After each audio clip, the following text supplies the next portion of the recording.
my name's Ben Rothery, and I'm an illustrator, author, and despite my apparent nervousness, also a public speaker. I'm also a Norwich University of the Arts alumni, having graduated just about in 2011 from the illustration course. So it feels quite surreal to be back here 15 years later, talking to you lovely people.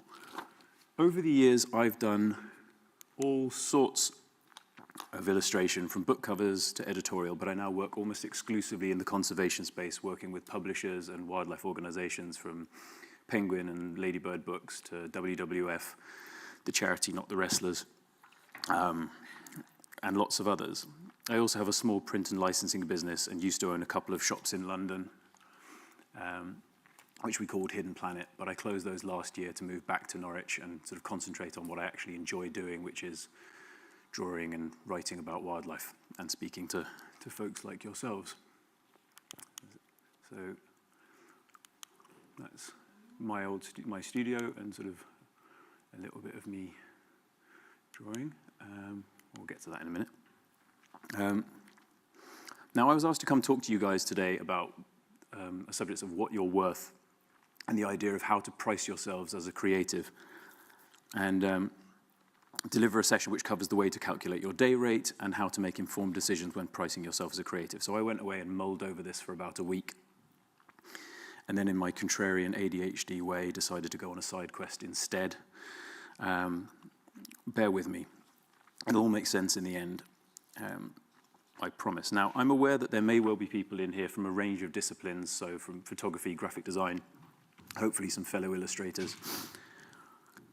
I'm also aware that each discipline has a slightly different way of charging for time.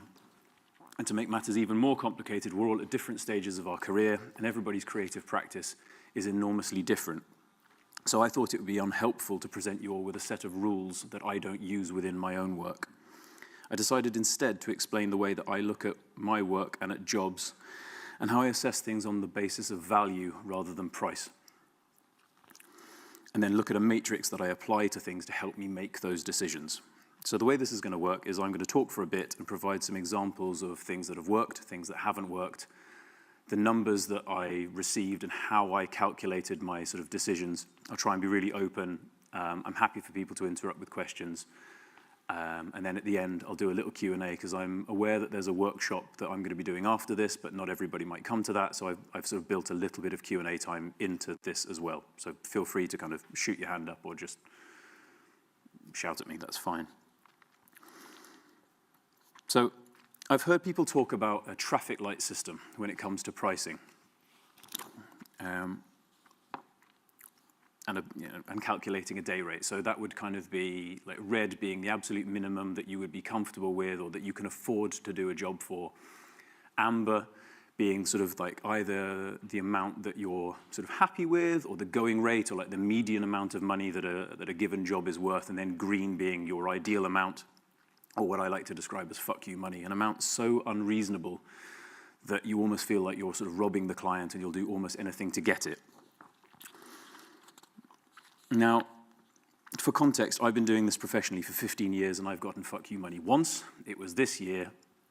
You're going to spend most of your time, unless you're extremely lucky, and certainly in illustration, which is kind of the field I'm in and therefore can speak most sort of accurately about, you can spend most of your time bouncing back and forth between red and amber, and that's absolutely fine. But I think this way of thinking about pricing, you know, a sort of a vertical column with amounts that you're happy with, is only the beginning of the picture. A better way, I think, is to start with what you'd like to be paid. So this is what you think you're worth. It could be the going rate for a given job or your level of experience, or it could be the amount that you personally need to do that amount of work at this time in your life. How you measure that is up to you, but there are resources available to help you calculate that rate. So in illustration terms, the AOI has resources. There's YoIllo, who have lectures and meetups in London and in a few other cities around the UK. Lisa Maltby, who's an incredible illustrator, has an illustration survey that she's got on her website. I think the most recent one is from a couple of years ago, but the prices are broadly speaking accurate. And that's free for anybody to access. Creative Boom did what they self-describe as the complete guide to pricing, and that's excellent. And I'm sure this uni also has resources. I'm also sure that that applies for photography, graphic design, and all the rest of it. Your given industry will have resources that you can access. I just happen to know more about mine. You then need to work out the minimum amount that you can afford to do that job for. So how much you need to live, and the maximum you think you can get away with. You need to understand what you're selling, so not just the artistic creation or the service itself, but also your time and the rights/usage that the client wants. But this calculation only takes into account the price and your time. The next bit is where my value matrix kicks in. Caveat number 1. There'll be a few of these scattered throughout the talk. Now, I obviously understand that we're all adults living in a capitalist society with bills to pay, so getting paid and paid fairly is obviously important. Now for my sexy graphic. Now at this point you may have questions. For example, you might want to know why, in lieu of a clear and concise graphic or diagram, I've chosen instead to depict myself as a dinosaur flanked by 2 poorly written columns of text. And the answer is, it probably stems from the fact that while I am an excellent illustrator, I'm a horrible designer. And the idea of having to stand up in front of a room of design students and graduates from my old university was giving me sort of PTSD flashbacks of the early modules of my degree course, having to present design things and being told by a tutor who may or may not be here that my work was forced and contrived. He is still here. So I thought this was an easier way of me going about it, because it's just how my brain works. Anyway, this shows how I think about a given job, and in a broader sense, my career in general. I don't think about a traffic light system based solely on price. Let's get rid of this note. I tend to think of it as 2 sliding scales. So in one column, you've got price, and that would include the fee, the job spec, the rights they want. And then in the other column sit values, and those values will change from person to person, and they'll change from period to period. So what my values are this month, some of them might be different next month or at a different stage of my life. And whether or not I can do a job or whether or not my career functions is a kind of balance between the 2 columns, if that makes sense. Obviously, the aforementioned kind of fuck you money in one column would make me kind of be willing to do away with some or all of the values in the other column, and vice versa. Obviously not sort of personal ethics, but whether or not I'm interested in a job or whether or not it sort of serves a further end, I might be willing to ignore if the money's good enough. So caveat number 2, obviously you don't want to be exploited, so should a potential client tell you that there is no budget but it'll be great exposure or be good in your folio, I tend to think that they're at best naive or at worst trying to exploit you. Remember, people don't pay their bills with exposure, they die of it. Go back to the graphic.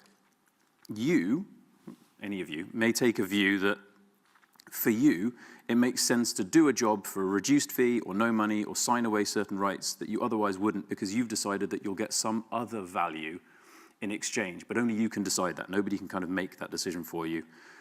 Caveat number 3, there are obviously conventions. So if you undersell yourself or try to compete on price, it's a race to the bottom, and you'll do yourself and your peers a disservice, because you'll set a precedent that that is now the rate at which a certain job or a certain certain client can kind of charge for that sort of work. So, but assuming you haven't done that, there are no rules, despite what anybody might tell you. We all have to make a living, live with your own decisions. And what makes sense for you one week might not make sense the week after. I mean, that's certainly been the case for me. And to further complicate matters, there are lots of different ways that jobs are priced. For some, the client will have a budget and be open about it right up front. For others, they'll ask you to a quote. If you're new to this, that's where the aforementioned resources come in handy, because there are all sorts of matrices where they sort of tell you what a job may or may not be worth or be priced. And others just have a set fee. So, for example, these are not in order.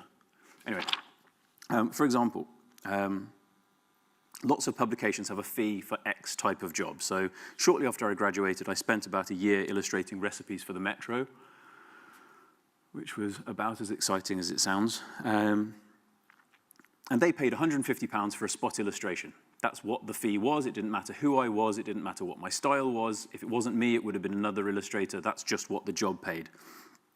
I'd get the brief on a Tuesday. I'd have to deliver it on a Thursday. That was the lead time. There was no room to negotiate. I had no leverage. I just had to make it work. And as it happened, I couldn't, because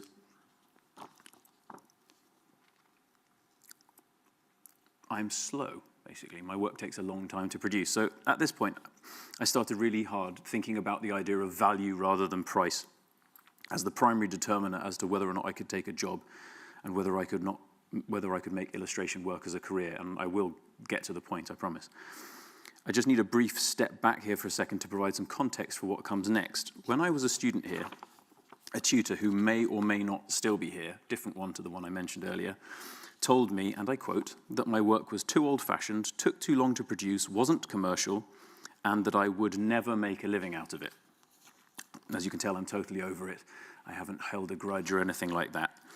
And over the years immediately following graduation, I decided to test that theory to absolute breaking point. I did editorial illustrations, I did packaging, I did products, I did anything I could get my hands on, and I realized that in a certain sense, one concerned solely with price and hourly/day rate, he had been correct. I couldn't make it work, I was too slow, and I wasn't making a living out of it. I also wasn't interested in what I was doing, because most of these jobs could have been anybody rather than them wanting to work with me because I'm me. I had no leverage and no ability to negotiate. We'll come back to negotiation and leverage in a bit. I had to totally rethink how my career worked and how I assessed the work I was going to go after, and that's where I started using my matrix, and I keep describing it. And obviously I looked at fees, but I became increasingly interested in other things. Was I interested in the work itself? After all, if you're going to be poorly paid, at least initially, you'd at least want to be interested in or passionate about what you're doing and enjoy the work. And for me, that was wildlife and conservation. I started thinking about how else I might be paid. So could I build a body of work that was coherent and that hung together stylistically in terms of subject matter, in terms of how I executed it, and all sorts of other metrics? And could I keep all of my image rights? Could I own everything? And I started asking myself more seriously who I wanted to work with. So I would look at what additional benefits a job might have. And those are things that I would sort of describe as value. It could be repeat work. It could help me get to the next job in some way, shape, or form. So not just what I was going to be paid. And I applied this way of thinking to every job from that point onwards.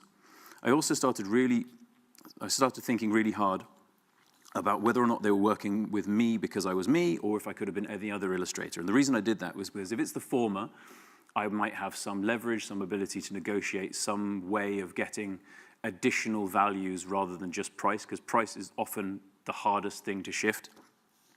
And if it was the latter, I would have less room to maneuver, and I would have to make decisions about what I was willing to compromise on.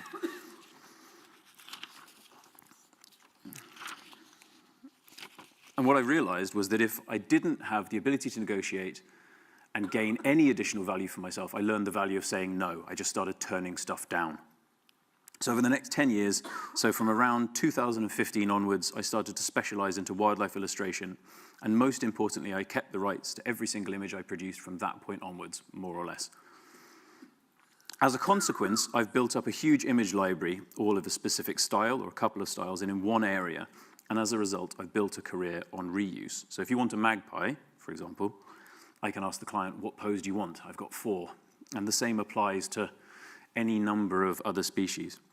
Each job became more than just what they were offering to pay me. It became a stepping stone towards something else. It either had to pay me an amber or green level of money, or it had to open a door, add something to the image library that I didn't already have, or benefit me in some other way. And if it didn't do those things, it didn't matter how good it seemed, even if it was something that the former me would have jumped at, I just said no. So for example, I have written and illustrated 7 books for Ladybird. In a couple of years, they asked me if I'd do a book about dinosaurs. And I turned them down, and I managed to talk them into doing something else instead. So on the face of it, this might seem like a mad decision, sort of, Ladybird being a decent publisher, part of Penguin. Penguin's the biggest trade publisher in the world. Absolutely, I would want to do that job. But when I looked at it in the face of the rest of my work and the sort of the value matrix that I was trying to create, it didn't make sense. The money was fine. So this is where I'll start sort of talking about numbers a bit. Feel free to stop me. The money was fine. It was not amazing, but it wasn't horrible. They offered me, I think, £15,000 as an advance to do that work, which is actually reasonably high for a picture book. I don't know whether that sounds like a high or a low number to you guys, but in picture book terms, 15 grand for an advance is a decent amount of money. Excuse me. Yeah. How long would that take you? Well, this is the bit, so we will get to that in a minute. But so, no, it's fine. It's a good question. So for me, that would take me to deliver the artwork that they wanted. They were going to look for around 200 odd illustrations. It would take me the better part of a year. So this is where value rather than price becomes really important, because £15,000 to you, if you happen to be really quick, or like my friend Grace as an example I'll use later on, she could produce that project, if her style is the one they wanted, in a couple of months. So £15,000 to her is excellent. £15,000 to me is not so excellent, particularly if you understand that the way that that fee would be paid. They don't give you £15,000. So hopefully, by the time I get through the next bit, your question will be answered. If it isn't, just ask me again. So the way that publishing works is we get what is known as an advance against royalties. So in simple terms, you get paid X amount up front to deliver a piece of work, and you get that money in chunks at various stages of the project. So at this stage of my career, that tends to be in 4 lumps on signature, delivery of the artwork, delivery of the text, delivery of the artwork, and publication. Now, if you think the publishing industry works on a minimum 12-month lead time, that means that that £15,000 is split into 4 payments across maybe 2 years. Now, you can do other work in that period, but if you think, obviously, what we spoke about just now, it'll take me the better part of a year, certainly to research, write, and illustrate the books, because I do the entire project. So that £15,000 on price does not work for me at all. And in terms of values, the way that the advance works is, so you get your advance, and then you don't see another penny from that project until your percentage, your royalty percentage. So this isn't the actual amount, because it varies on territory and it varies on lots of other things, but say for easy maths, you receive 10% of the wholesale price of that book as your royalty. That's 10% of £4. So that's 40p a book. So you have to sell a lot of books to pay, not to pay off, because if you never sell any books, you don't have to pay it back, but you don't see any more money until your royalty equals 15,000. So I was looking at it going, 15 grand, 2 years, I'm not going to see any more money for a really long time. And when I put it into my sort of value matrix, it made even less sense. So did it further my career goals? Your short answer is no. I mentioned earlier that what I care about became a big part of the sort of work I wanted to take on, one of my sort of values. And I care really passionately, really deeply about wildlife and conservation. We're in the middle of a biodiversity crisis, and I write and illustrate books to get people to understand the world around them, to introduce them to species they've never heard of, and ask them to take a second look at species they think they're familiar with. Because you don't protect what you don't care about what you can't name or don't understand. Well, dinosaurs don't fit into that. They're all dead. I can't do anything to help them. So the money didn't make sense, and it didn't make sense in terms of what I'm interested in or care about. And lastly, and almost as importantly, I wouldn't be able to reuse the artwork. Because unless I plan to do another project about dinosaurs, all of my body of work I've built up is in one field, and all of a sudden I'd have 200 illustrations on a completely different subject with limited reuse sort of. So even though it was something that the child me that could kind of know the name of every dinosaur, you'll go on a trip to a beach and, sort of teacher would be like, oh, this is such and such, and I was the obnoxious little kid, be like, oh, it's a spider crab, and I think you'll find it's a mast crab. I was that kid. Even though it was something I would have loved, and even though it's something that the sort of the early career stage me would have absolutely jumped at, I just said no. That's me as a dinosaur again. That's as close as I got to doing the book. So caveat 4, I appreciate that this sort of idea of being really sort of deliberate about your decision-making sounds really straightforward and linear. Like I made a decision one day and everything sort of slotted into place. And of course that wasn't the case. I had and continue to have ups and downs and have along the way had to have various side hustles to keep going. For example, I mentioned I had some shops in London. I don't know where that slide's gone. They were all in order, and once I plugged it into that, it's gone out of order. But they were basically a side hustle that kind of got out of hand. I ended up having a shop in Spitalfield, 2 in Covent Garden, and 1 in Hackney. They started off as sort of illustration shops that had plants as decoration, and ended up as 4 plant shops that had coffee in them. But what's important to take away from this is that the theory worked, the idea of kind of value being more important than price. And had I thought about that earlier and applied that lens earlier, my career probably would have been a lot smoother rather than trying to force a metric that didn't fit onto my career. So to some practical examples. Nice, okay. I'm currently working on a project which I think perfectly illustrates how the matrix works, and again, feel free to ask questions. I was approached about a month ago by the Railway Land Trust, which is an environmental organisation based in Lewes, East Sussex, who asked if I would be interested in producing 91 illustrations of various British animals and plants to go into their new visitor centre. It would take the form of a giant mural. This is a mock-up of one of the panels, but it's all 4 walls of a building, and it goes through sort of earth, water, or, land and all the rest of it. Some of the illustrations will be produced sort of several meters tall, so it's going to look amazing. They didn't want to own any rights, and I'd be credited everywhere. So far, so good. Their budget was £7,000, and they wanted the artwork delivered by the end of October, so around 2 months. So again, this is not an unreasonable budget. It's not high, but it's not insultingly low either. And they were really upfront about it. But this is where one person's green can be another person's kind of red or below, and why I think value is more important than price. So for me, this is a completely unworkable budget. So if we break it down, 7,000 divided by 91 illustrations works out at about £76, £77 an image. Now, if you're fast, like my friend Grace, who I mentioned earlier, this would be lovely. I told her about this project. She thought this was lovely. She can do several in a day, deliver the project well within their timescale, earning a reasonable day rate and have room to spare. Excellent. I, on the other hand, take days to produce a single image, so I wasn't going to be able to meet their deadline. And even if I could, I'd be working insane hours to get less than minimum wage. That's the reality of that project. But I wanted to do the job, so I went to my matrix. Number 1, I liked the sound of the job. It was something I wanted to do, and I had a gap to fill in my calendar. So that was a bit of a tick. 2, most of my work is in publishing or in products.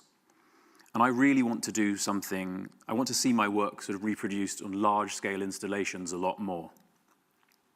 Museums, galleries, wildlife and wetland trusts, those sort of things. And so this was going to be an enormous mural. It would be an excellent folio piece. It might potentially be a stepping stone towards something else. It's always easier to show a client something you've done rather than ask them to imagine that you might be able to do it. The idea that it's easier to kind of get a second job than the first one. So that was a potential tick. As I've mentioned a few times, most of my money comes from reuse. That was the way I started to think about my career quite early on. Each project either uses some existing images from a previous one, or it provides images for the next one, or hopefully both. And this represents an opportunity to add 91 new illustrations to the library, so another potential tick. And lots of them are species I'm frequently asked for, so a slightly larger tick.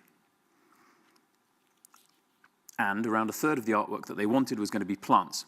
I've wanted to do some botanical illustration for a long time, but the right project never came along, so this sort of ticked that box as well. They're going to want about 30 botanical illustrations. One of the clients that I've repeatedly been targeting over the years, unsuccessfully as it happens, is Kew Gardens. What better way to approach them than with a fresh set of new botanical illustrations? So it kind of ticked that as well. And number 5, I know what my next job is, because I tend to think about my career now, rather than job to job where day rate is really important. I kind of think about the whole thing. So I know what my next job is, and I'm pretty certain at this point that some of the images I'm going to be producing for the Railway Land Trust are things that I can immediately reuse. So even though the fee on this job is what it is, and I'm still going to try and negotiate, I'm pretty sure I can use them immediately. And therefore, this fee might be what it is, but they're going to improve the fee on the next job, because I'm going to get paid X for this and X for the next one, but some of them will slide straight into the next project.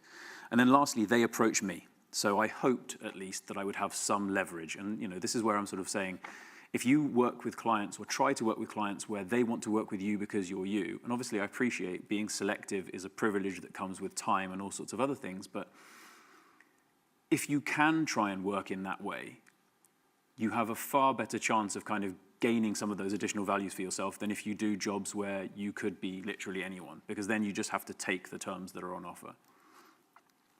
So on that basis, I thought there was enough in the value column that I decided to see if it was worth trying to negotiate and improve the price column. We talked about those two columns sort of sitting in parallel. So first thing I asked, or the first thing I mentioned, was that on their fees alone, it would need to be £20,000 plus for what they were asking me for it to work for me. And they didn't have that. And there was no way to get from 20 where I needed it to be from 7. So the first thing we looked at was their deadline. Did the project actually have to go to print in October? And it turns out no. I'm guessing you guys have seen or heard about the triangle, like the pricing triangle, something you would say to clients. So basically you can have it good, fast, or cheap, but you can only pick 2. So I sort of basically, I pointed out to them that it's going to be good. All things being equal, it's going to be good. And relatively speaking, it's going to be cheap, so they can't have it fast. So we took that off, and I sort of got them to agree to give me until it was finished, essentially. So we've extended the deadline into the new year, which means I can work this project around other projects. So it's not like it's the only thing I'm going to be doing for 2 months at a rate that's completely unaffordable. Then we looked at the price. I managed to negotiate them up to £9,200. So not a massive increase, but it meant that we're looking at more like £101 an image, which is still not amazing given how long they take me, but it's a lot better than 76. And then I asked them to provide me with the full species list. So this is kind of when understanding the scope of your brief is a huge part of valuing something. So 91 illustrations, is it actually 91? It turns out that I actually already have 30 of the species they wanted, which I could deploy immediately into the project. So now that 9,200 is spread across 61 illustrations rather than 91, which means that I'm looking at about £153 per image. So I've effectively doubled the rate that I'm going to be paid for the artwork I need to create. So obviously in a perfect world, you want to be receiving a license fee for reuse, but there's more than one way to deploy things, and the way I deployed them in this instance was to leverage them against the project itself and improve my fee for the work I actually had to create. So there's lots of different ways that you can use something. So on price alone, I'm not getting a fair price for that artwork, but I'm using it to gain a different benefit, a different value. So that's what it is at that point. So to recap, we've gone from 7,000 to 9,200. We've extended the deadline, and the fee is now spread across 61 rather than 91 images. So it's not amazing, but it's effectively double. I also got the client to agree to a workflow that suits me. So these are sort of other things that you can look at. So essentially what I'm going to do is I'm going to sketch out everything. So you can sort of see some of them are completed artworks and some of them are just outlines. And then the client can go away, design the mural, which kind of takes a bit of the time pressure off from their side, and then I will drip feed in the completed artwork as it's finished. So I can just sort of work at my own pace. They're not waiting. They don't have to wait for me to deliver everything before they can design it, which is part of why they'd be sort of pressuring me all the time, sort of going, oh, we need to get it in, because they can't start their work until I finish. We agreed upon a workflow that allows them to do their piece, and then they can relax. And then I can do my thing at my own pace. So a value you might be able to get is to kind of create for yourself a workflow that works for you. So that could be something in a positive column, and that's something we agreed. And then lastly, I got the client to agree to give me a certain amount of autonomy over the poses. So I was basically able to compose things in such a way that they would be most likely to be reusable. So rather than scenes where you have to cut elements out, everything was a separate thing, and I'd be able to really quickly and easily redeploy it into something else. Also, a bit of background, and again, because I kind of think about things in the round, at the time of receiving this approach, I was finishing a job for Ladybird, which features, amongst other things, a magpie and a fox, which is also in this project. So I knew that I was going to be paid effectively double for those two images. I also know what my next project is, which is a book of birds.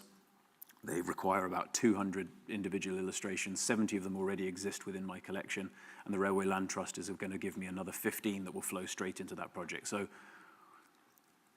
okay, I've improved the fee slightly, but I haven't improved it massively, but I'm also improving the fee on the previous and the next job. So again, by looking at things in a kind of more holistic, for want of a better word, sense, rather than kind of per image per job. If it was per image per job, I couldn't have done this job.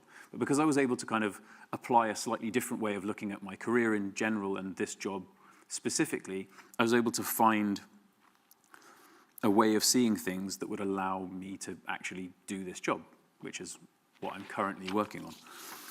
So caveat 5, I appreciate that I'm in a very fortuitous position. I'm 15 years into my career. I have a reputation, a track record, and an image library that I can leverage. I'm also a fairly posh white man. I live with my partner. We own our home. We split our bills. We have a different set of pressures to the ones that I had as a recent graduate or that anybody else might have. We also don't have any children. But you can only live your own life, and everybody's individual matrix that they would apply to looking at something will be different. But the idea of a value matrix sort of still works. It still makes sense. I tend to always think about things not just in terms of price, but also value and opportunity. So take this talk, for example. I was paid to be here. And the fee I was absolutely comfortable with and happy with, as it turns out. But of course, I applied my value matrix to it. One, I wanted to do it. I thought it would be interesting. I thought it would be fun. I quite enjoyed the irony of coming back to deliver a professional lecture to a university that I barely graduated from with the aforementioned tutor comments. That sort of tickled me a little bit. I went to this art school, and I hope the talk is useful and or interesting. It's a 3-minute walk from my studio, so it's convenient. And I've taken the opportunity of being asked to do this talk to write a lecture that I've sold to 2 other universities before I came and delivered it here, so reuse. So one last example with some numbers, and then I'll take some questions. So this little puffin. I drew him in 2015 for a greetings card company called The Art File. So that's the image here. Avoid them if you ever can. If you ever encounter them, they are sharks.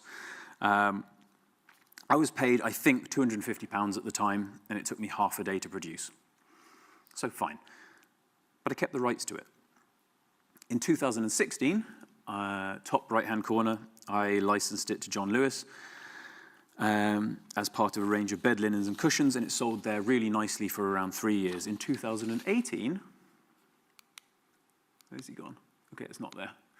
Doesn't matter. In 2018, I was commissioned to write an illustrated book for Ladybird called Waterworld.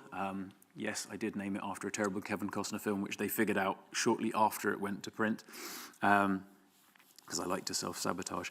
That book featured around 200 individual illustrations. Some, not all of them, were reuse. So the puffin was deployed again, and it improved my fee for that book. And then roll forward to now. 2025. I've just licensed it to a publishing company called Portico, so that's the bottom right, and it'll be the cover of one of several wildlife calendars that we're producing for 2027. They're sold all over the world, so it'll earn for me again. I even licensed it to a Swiss design agency who paid a street artist to paint him onto the side of a building as part of an ad campaign. And in the meantime, it's been a best-selling card and print for me for over a decade. So as I mentioned, I used to have shops. We sold it as a card and print in our shops. I sell it online via my website. It was also part of a suite of products that we sold wholesale to other shops. We go to trade shows. So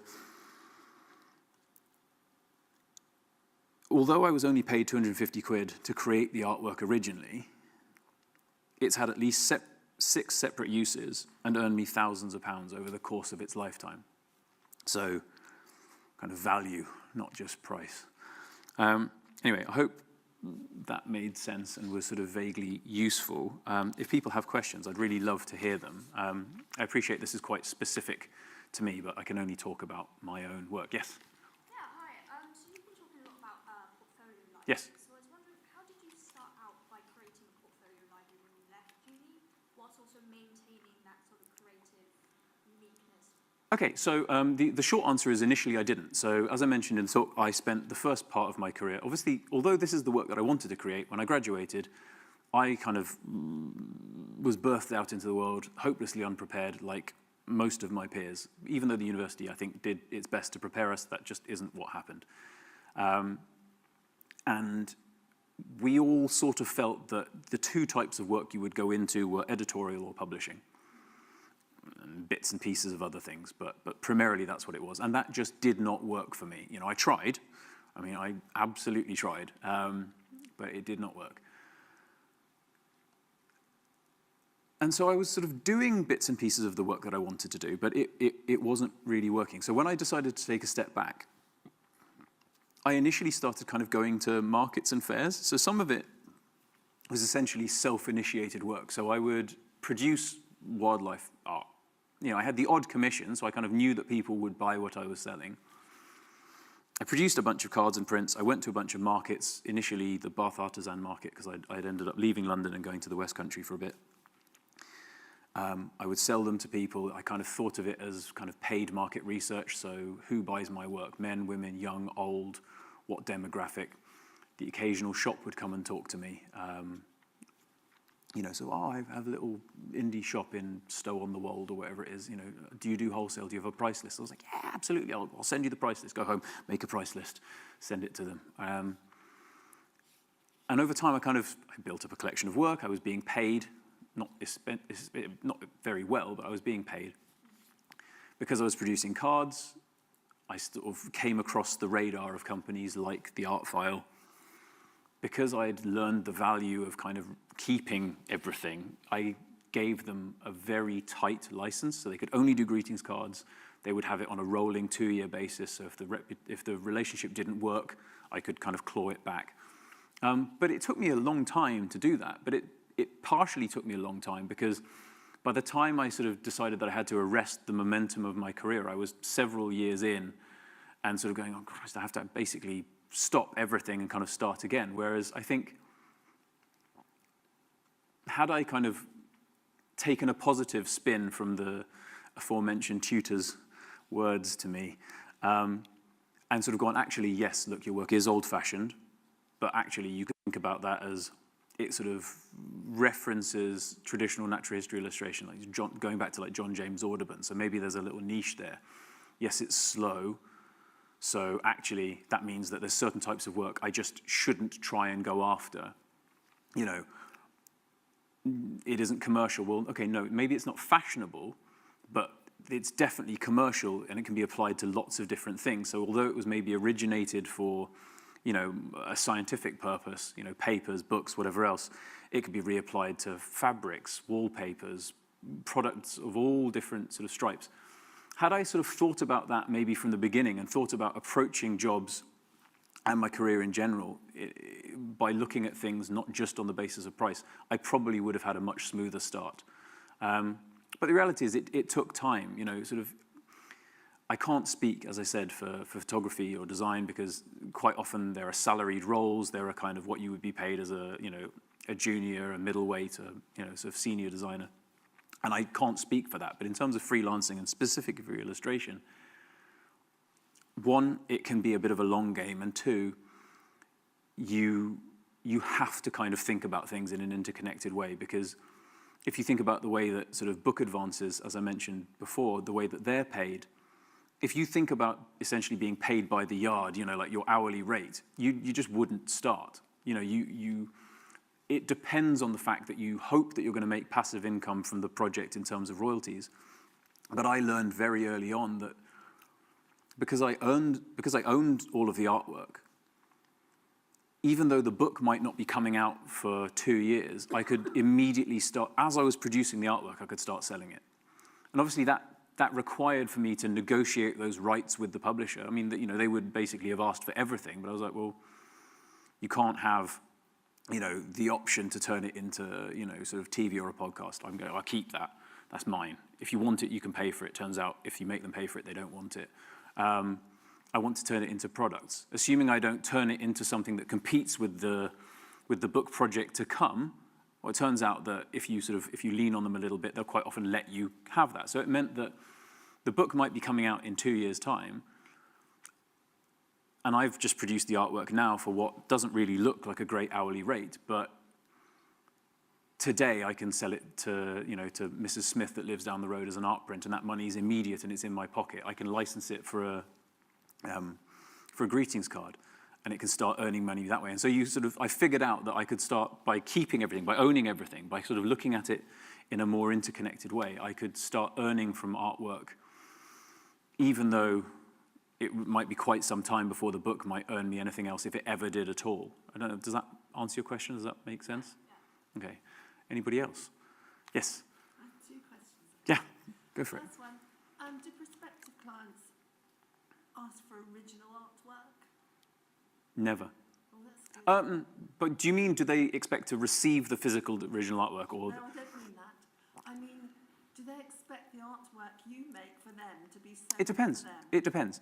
And if they do want that, then obviously that comes at a premium. So this is, again, the idea about value and leveraging things. If you want something bespoke for you and you want it exclusive, or maybe not exclusive, but certainly bespoke for you, you want to originate that content, that comes at a certain price. It comes at a certain premium. And I'm almost able to take that reuse catalog, that back catalog, and go, okay, well, if you want it brand new, and especially if you want to only have it used for you, this costs this price. If you want it to be a mixture, this costs this price. If you want it to be fully reused, it costs this price. And we land somewhere in the middle. So the honest answer is it kind of depends on their budget and their requirements. Some clients do want things completely new. But at least I have the ability I have an option that I otherwise wouldn't have, if that makes sense. So it really depends. So, I mean, I have a client in Dubai, the aforementioned guy who wants, the fuck you money. And he's paid me to produce 3 illustrations for, doesn't really go with my ethics, but he's paid me an enormous amount of money to provide 3 illustrations to be produced as AA0. I mean, he's buying the originals, to go into a private members club for ultra high net worth individuals in Dubai, royals. And it is a truly disgusting amount of money. Now, I happen to be interested in the subject because he wants 3 species that I'm really interested in, but he wants to own them outright. I mean, he won't own them in the sense that he can resell them, but I can't do anything else with them. So, and it's Dubai money, so they paid a stonkingly huge sum. But I do lots of outreach stuff. I do lots of talks. I go into schools in underprivileged areas and deliver talks about wildlife and illustration and sort of raising people's aspirations. And there are places where I will go and do that for free. That's subsidized by things that are Dubai money. So in the value column, yes, okay, it's just, it's a stonkingly large amount of money, but it's also actually, what else can I do with that I otherwise can't do? Because I tend to think that perfect is the enemy of good. So if I only ever sort of took things that I was absolutely, completely happy with, there's all sorts of other things that I simply couldn't do because nobody can afford it. So, yeah, that's kind of a yes, no to your original question. And the second question was? The second question is, have you approached any children's program makers? Because I can hear that puffing, I can hear you. No, but as I say, him laughing and talking to himself, can you? Yeah, he'd make a good little character, I'm sure. I am working on a picture book at the moment, but it's about the last pangolin on Earth, wondering if anyone will remember her when she's gone. So it's incredibly depressing. But I don't think everything for kids has to be bright and colourful. You had a hand up. Yes, I was just wondering, in the early days when you were negotiating your contract, Did you involve the legal profession, or did you do it? No, I did it on my own. So, there are, as I say, AOI, Creative Boom, Yoa, there are lots of resources out there.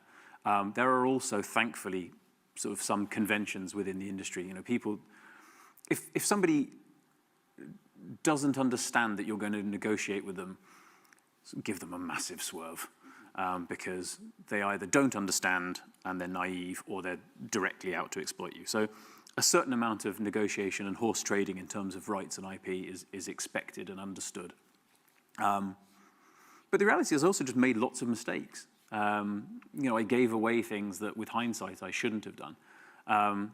And luckily it didn't really come back to bite me in the arse, because most of the work I was doing at the time isn't the work that I do now. It's not stuff I was really interested in. But as you get further along, and even starting out, you know, if you're equipped with that knowledge, you can ask them to pay for it. You know, if they want to have rights X, Y, and Z, you're like, yeah, cool. But this costs this, this costs this, this costs this. And it turns out that if they have to pay for it, they tend not to want it. They tend to actually want to pay for what they specifically want to use. But, you know, often clients will do what you call a kind of rights grab. So they'll ask for everything.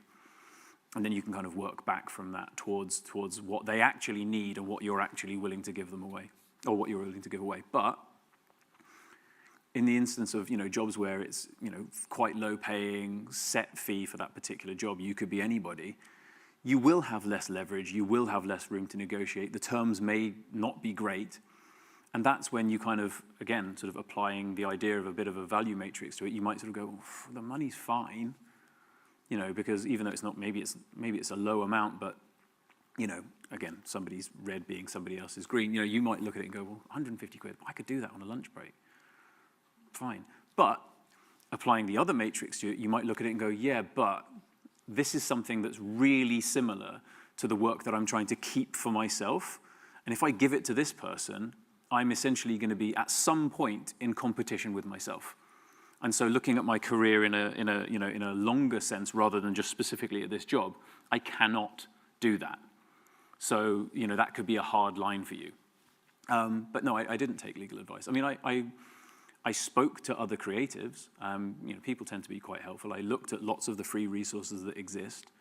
You know, somewhere along the line, I got an agent. He was terrible. I then fired him, and I have another agent now. But because I spent so much time kind of out there negotiating on my own behalf, Penny and I have a fantastic relationship. But I'll quite often will go in and negotiate things, and then she just deals with the paperwork. And then deals with kind of getting me paid, which means that I can be free to have interesting and creative conversations and not seem like the bad guy. But yeah, the honest answer is, yeah, I've kind of learned by making mistakes that hopefully you guys can avoid. Anything else? I don't know, does that answer you, by the way? Yeah. Okay, yes? What was the big money amount being nosy? The big money amount, ooh. I was paid 30.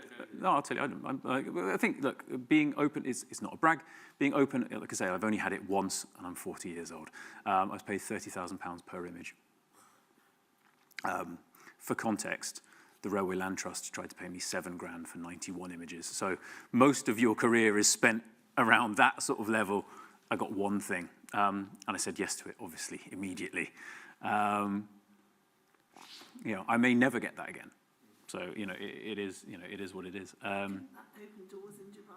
Potentially, but it's also, I would have to think very carefully about whether or not that's what I want to do. You know, it was nice. It did a job at a particular point in my life as well. So with that value matrix, so I used to have those shops in London.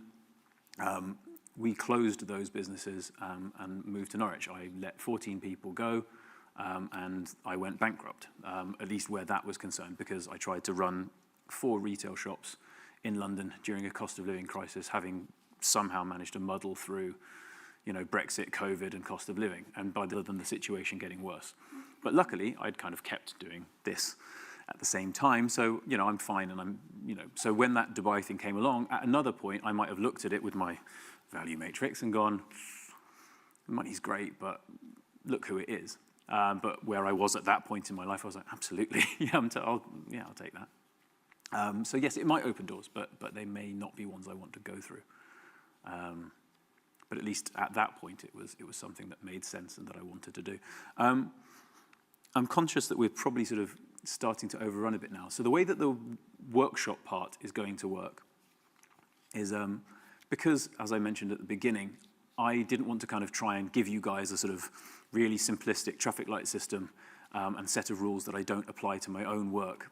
I thought what I would do instead is when we get to the workshop bit, I'd love to kind of talk to some of you guys about ideas or problems that you might have and try and work out what you might apply to that job as a way of making it work. So if any of you have things like that or just further questions, I thought it might be more interesting to kind of do things that are more specific to you guys rather than here's a set of rules, take this template away and apply it.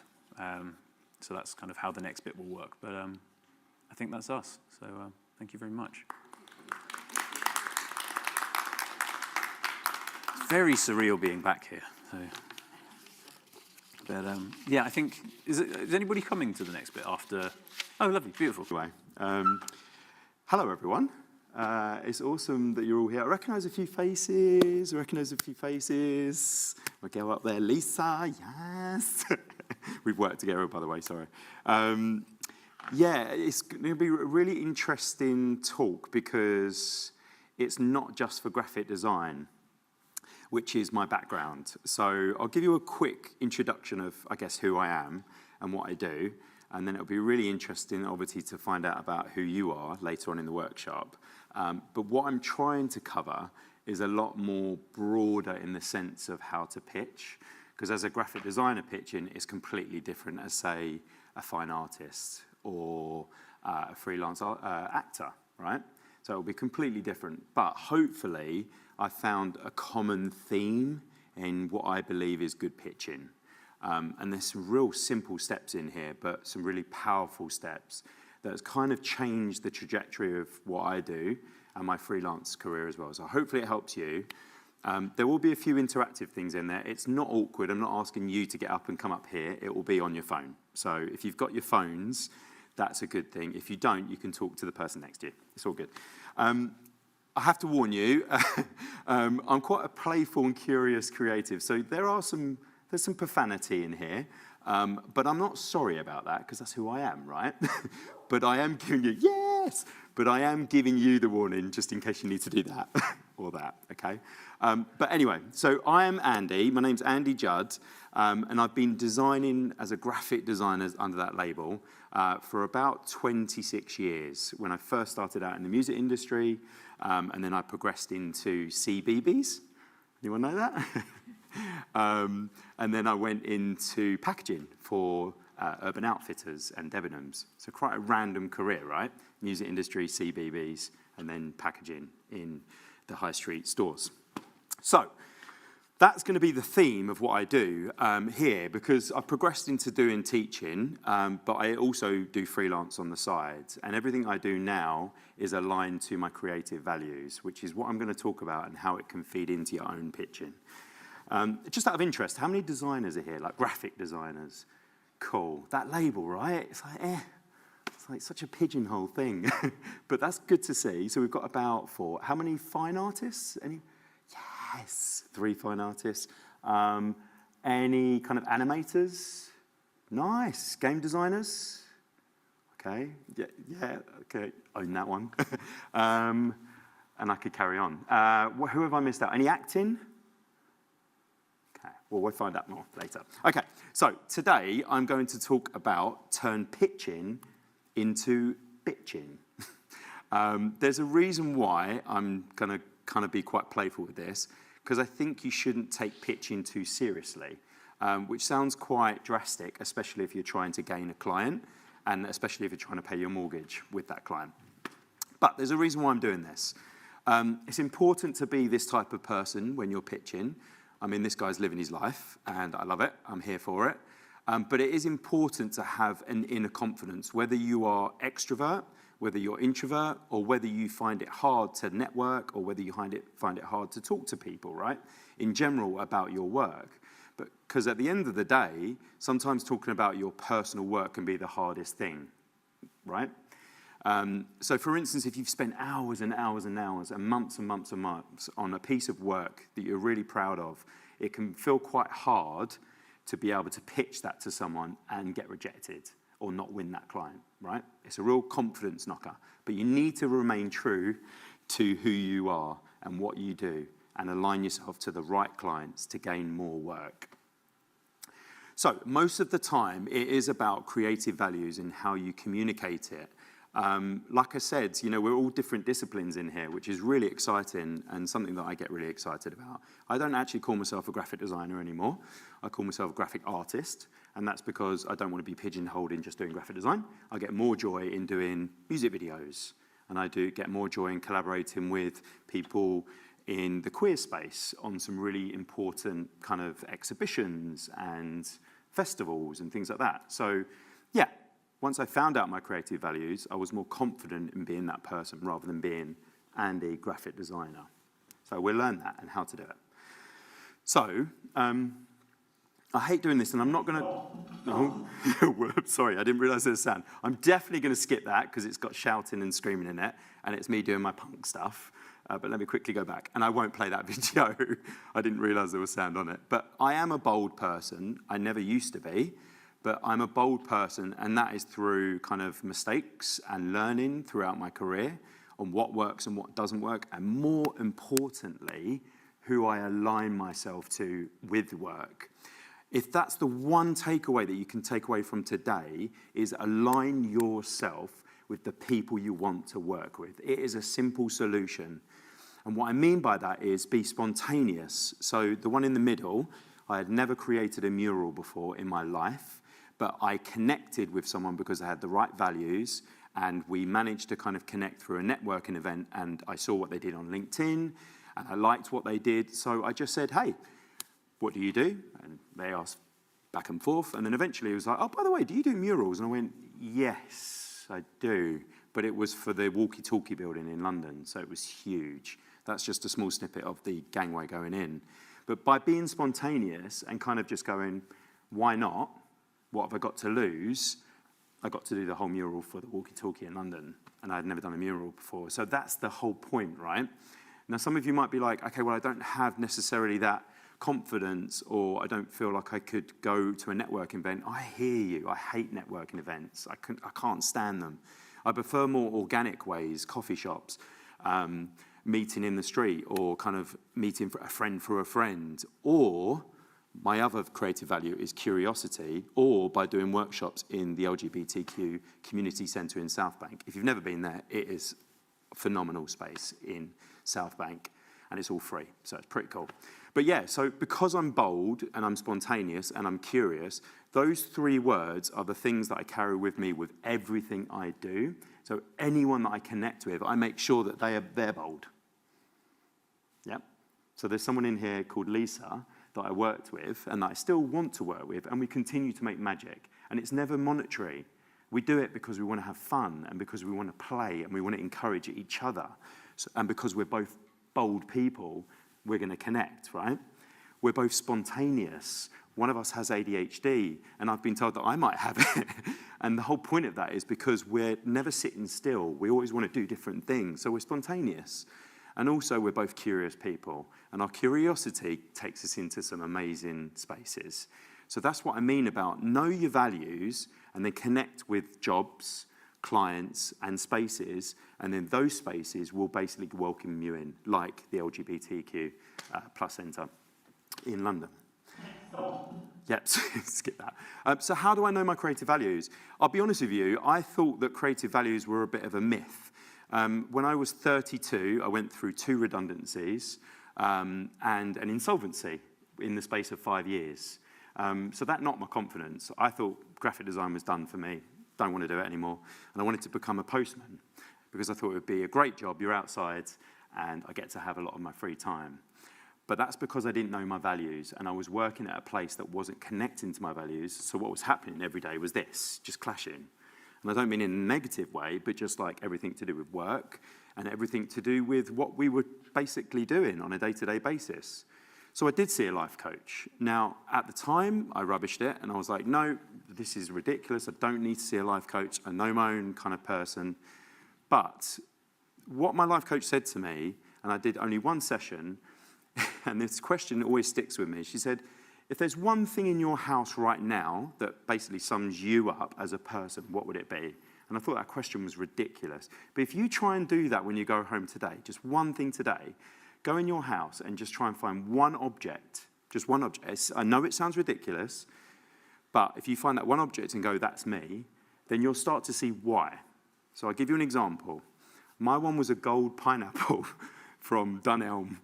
And her name's Andrea Anderson, and she's amazing. She's a life coach, but also does talks. So if you ever want to check out Andrea Anderson, she does amazing talks on being bold and being your bolder self. And she went, why the gold pineapple? I was like, oh, because it's a little bit spiky, but it's also got a bit of sass to it. She went, right, cool, that's who you are. I was like, okay. And she went, right, go and find jobs that are like that. And I know that sounds really simple, but it changed everything for me from that point. I was the golden pineapple from that point. And every job that I went for and every client I went for, I was making sure that they were a gold pineapple. It sounds weird, I know. But like I said, I'm quite a playful person, so stick with me. So this is where I need you to get your phones out. This is where we're going to have a bit of fun. This is completely you and your phone, so you don't need to tell me anything about this. But what I want you to do is I want you to go on to mycreativetype.com, okay? Please just have a little flick through. Now, it's going to ask you some questions on there. It's really self kind of explanatory, but if I get it up for you, it will give you a starting point on basically your own creative values. So let me just get it up on my computer. Okay, so it will look a little bit like this. Yeah. Have you all got that on your phones? Sorry to be like that teacher mode, but can you put your hands up if you've got it on your phones? Hands up, hands up. Awesome, cool. It's a really great thing. If it's not coming up on your phone, maybe talk to the person next to you and go through these questions. Some of the questions are really silly, but I guarantee you that when you go through it and at the end, you're actually going to find out who you are as a person. And I know that this is one platform from Adobe, but this will give you a bit more clarity on maybe how you are as a person and as a creative. So it won't look like this, but on my one, I'll go through it in terms of who I am. But when you go to take the test, it will literally just come up with these kind of multiple choice questions that will come up, okay? So start the test. And it's quite cool because you get all these kind of little videos and things like that. What fuels your creativity? Are you a contemplator or are you action? So What if you're both? Good question. I, for now, would do one or the other, just for now. Because what I'm going to kind of, I guess, expand on is how to then expand your values more. Because this is obviously just one test from Adobe. So if you could kind of go with one or the other, then that would be a good thing. So are you optimist or are you resilient? I'm optimist. And it kind of gives you these really cool things. Anyway, I'll stop going through my ones because it's quite loud.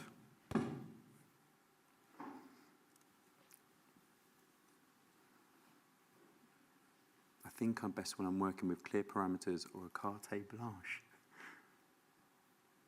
I think I'm definitely a carte blanche.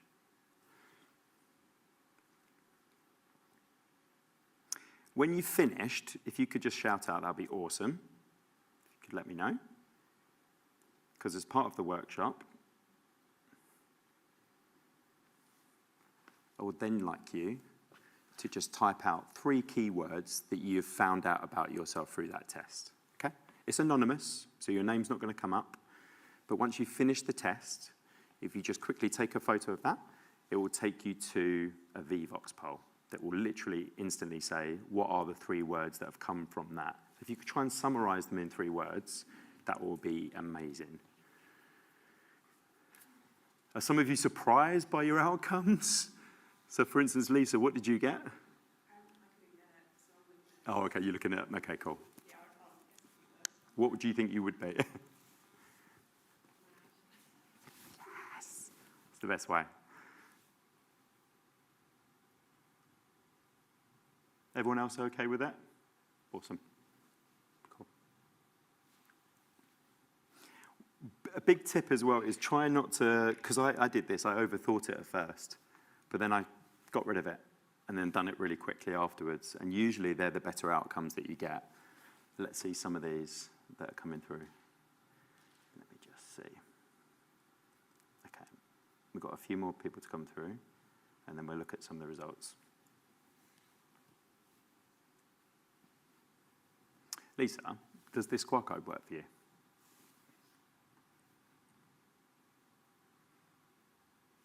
Awesome. Thank you. Enthusiastic, brilliant, kind, brilliant. Cool. We're not in a rush, so take your time.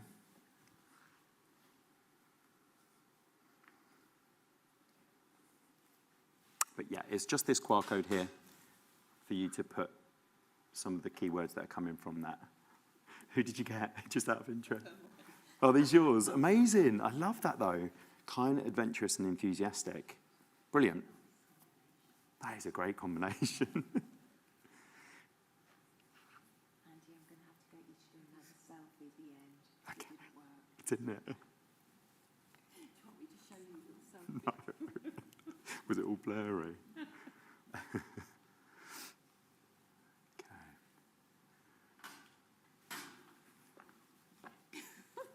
That would have been me. I'd have done exactly the same. Do you know what? I'm going to put that on my LinkedIn.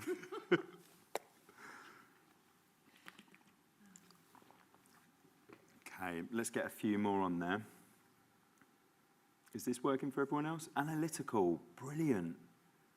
That's fantastic. Resilient. So it's funny and really interesting seeing these words. So the person that is analytical, when you would go into a pitch to a client, you would be thorough and you would lay everything out in detail. And that is a really important trait to remember. Oh, you are a star. Thank you so much. I can live now. I can survive. Sorry, I've got 2 kids, so this is like... Back to that analytical person, you've got to own that, and I'm sure you do, or I'm sure you thought about that, but that analytical kind of aspect of you as a person, align that to your pitching.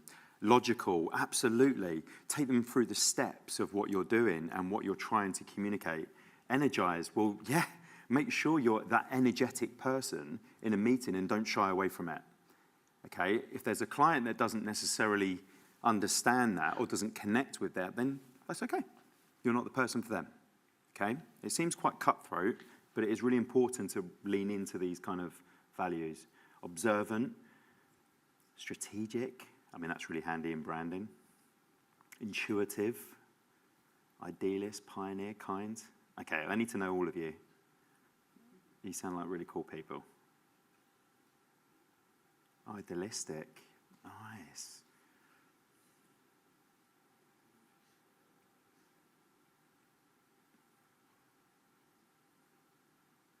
Adventurous. Who's that person? Don't worry, you don't have to put your hand up, but I need to know who that adventurous person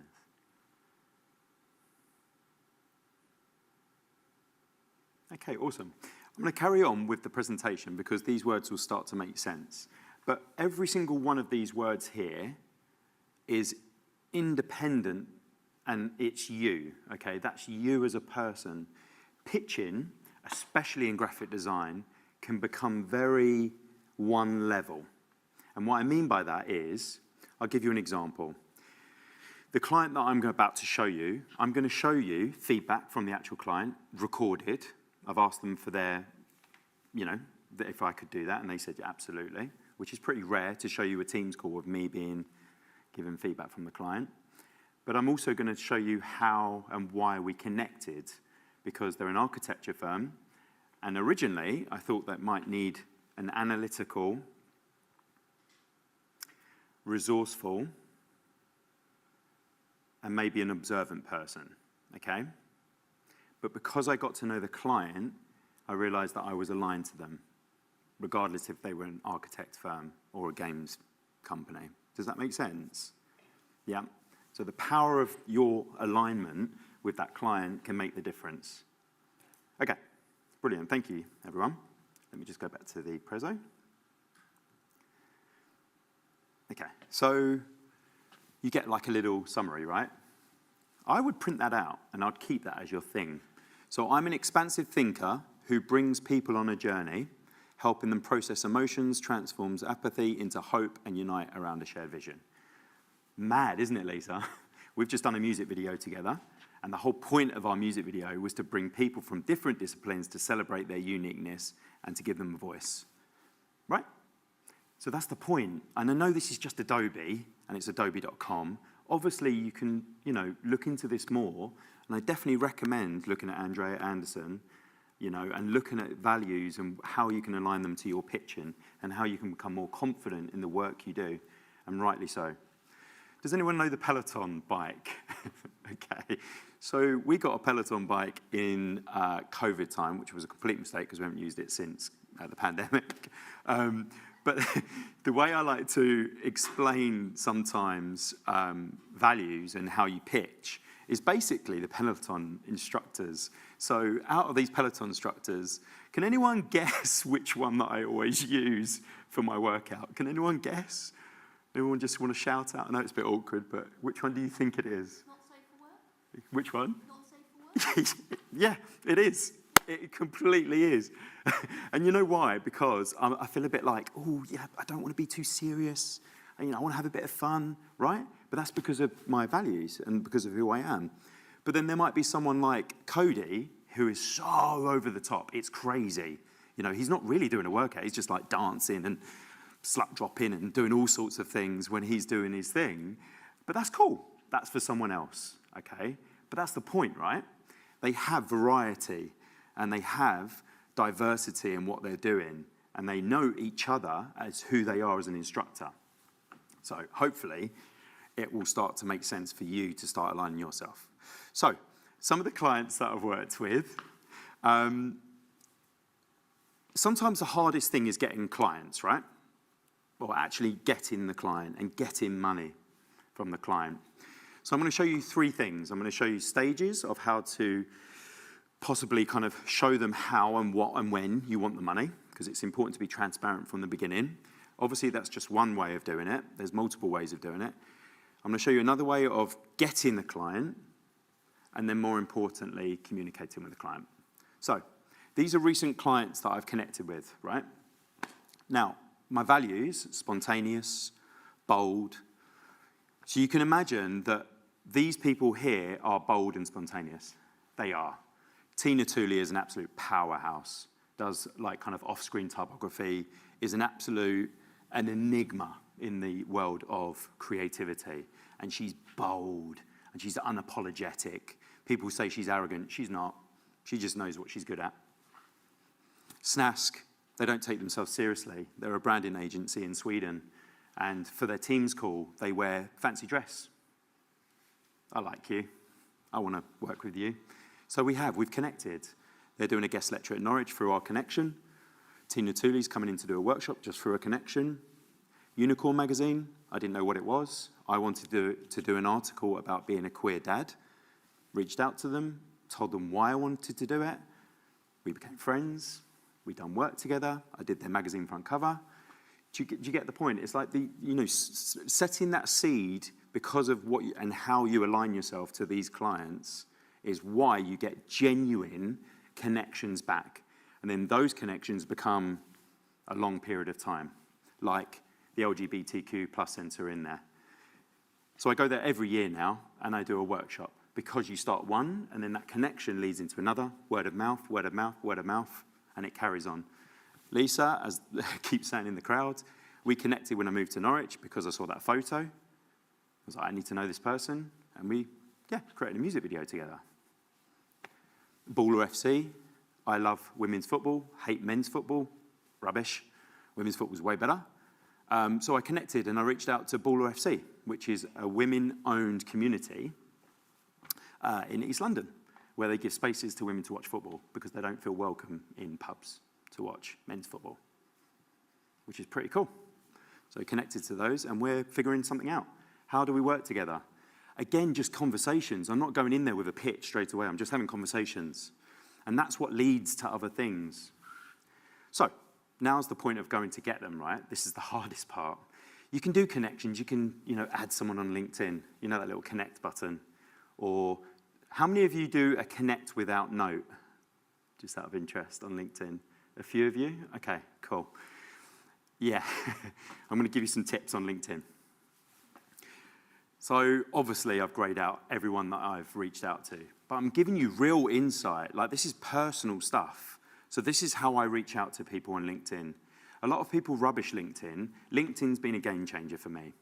It really has. I got off Instagram. I just didn't want to do it anymore because I was doom scrolling. And I haven't seen a difference on being on Instagram or TikTok or any of those other social media platforms. But when I started to put more emphasis onto LinkedIn, my clients went up like that. Instagram, maybe one person, maybe, I had a connection with, got some, in fact, it was free work, whereas all of these are paid work. So, you can see it's important to be personable. So it's important to kind of, don't say, hey, I want to work with you. That's the wrong way. Be genuine about what you think of that person. So an example, I'll give you an example with, yeah, like here, right? This person I just admire so much, and she does so much for the queer community. I have to genuinely reach out to her and just say, hey, I am a big fan. Now look, as you can see, I'm not really saying, can I work with you? Can I get money from this? What I'm trying to say is, can we just get a call booked in? Can we see if we align? Yeah. Honestly, these go a long way. Designers and creatives are so busy and they don't have a lot of organizational skills because they've got so much on, right? So sometimes just dropping them a genuine message in, just to say, I like your work, this made a real impact on me, or I think we could do something together in the future because I align myself with you, just start that conversation. So if you can do that today, rather than just to connect without a note, actually message someone and actually give something personal about why you think that person should be connected with you in some point. This is actually a previous student of mine as well, just to show you kind of the difference of how they're doing it on LinkedIn. Because remember, like, I'm 42, so how I'm doing it on LinkedIn is different to someone that's 20 or 21, right? But it's important to see that this person, and the reason why I put the one on the left is because they are so active. So every morning I see a comment. I just see a comment from them on someone that they really admire. And they're just putting literally like, that surfer commute grind, I absolutely love this. And then that person says, nothing worse than getting on a packed train and having nowhere to put your longboard. Straight away, they've just like had a bit of banter there. So this person here, who I followed up with, has now got a call with them, and they're going to have a meeting. She's going to show them her portfolio. Yeah.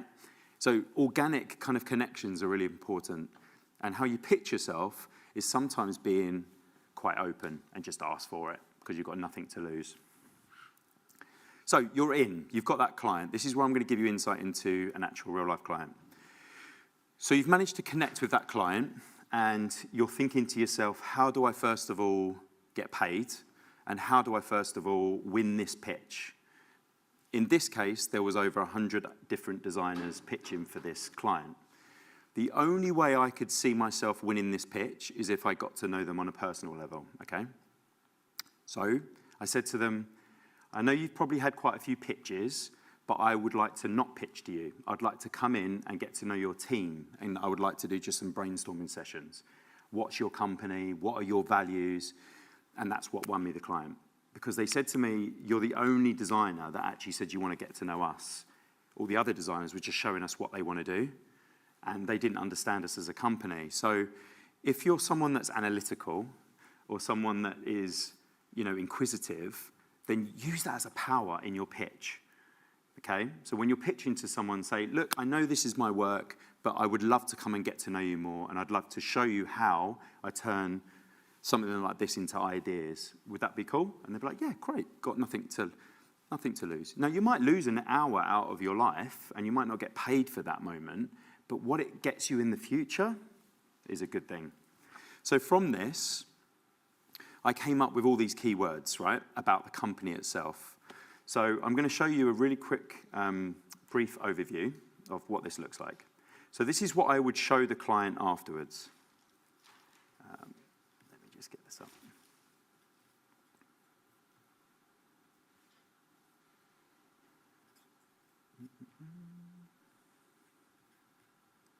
Cool. So this is what I would show the client after I've just had that workshop. So I've got to know them a bit more.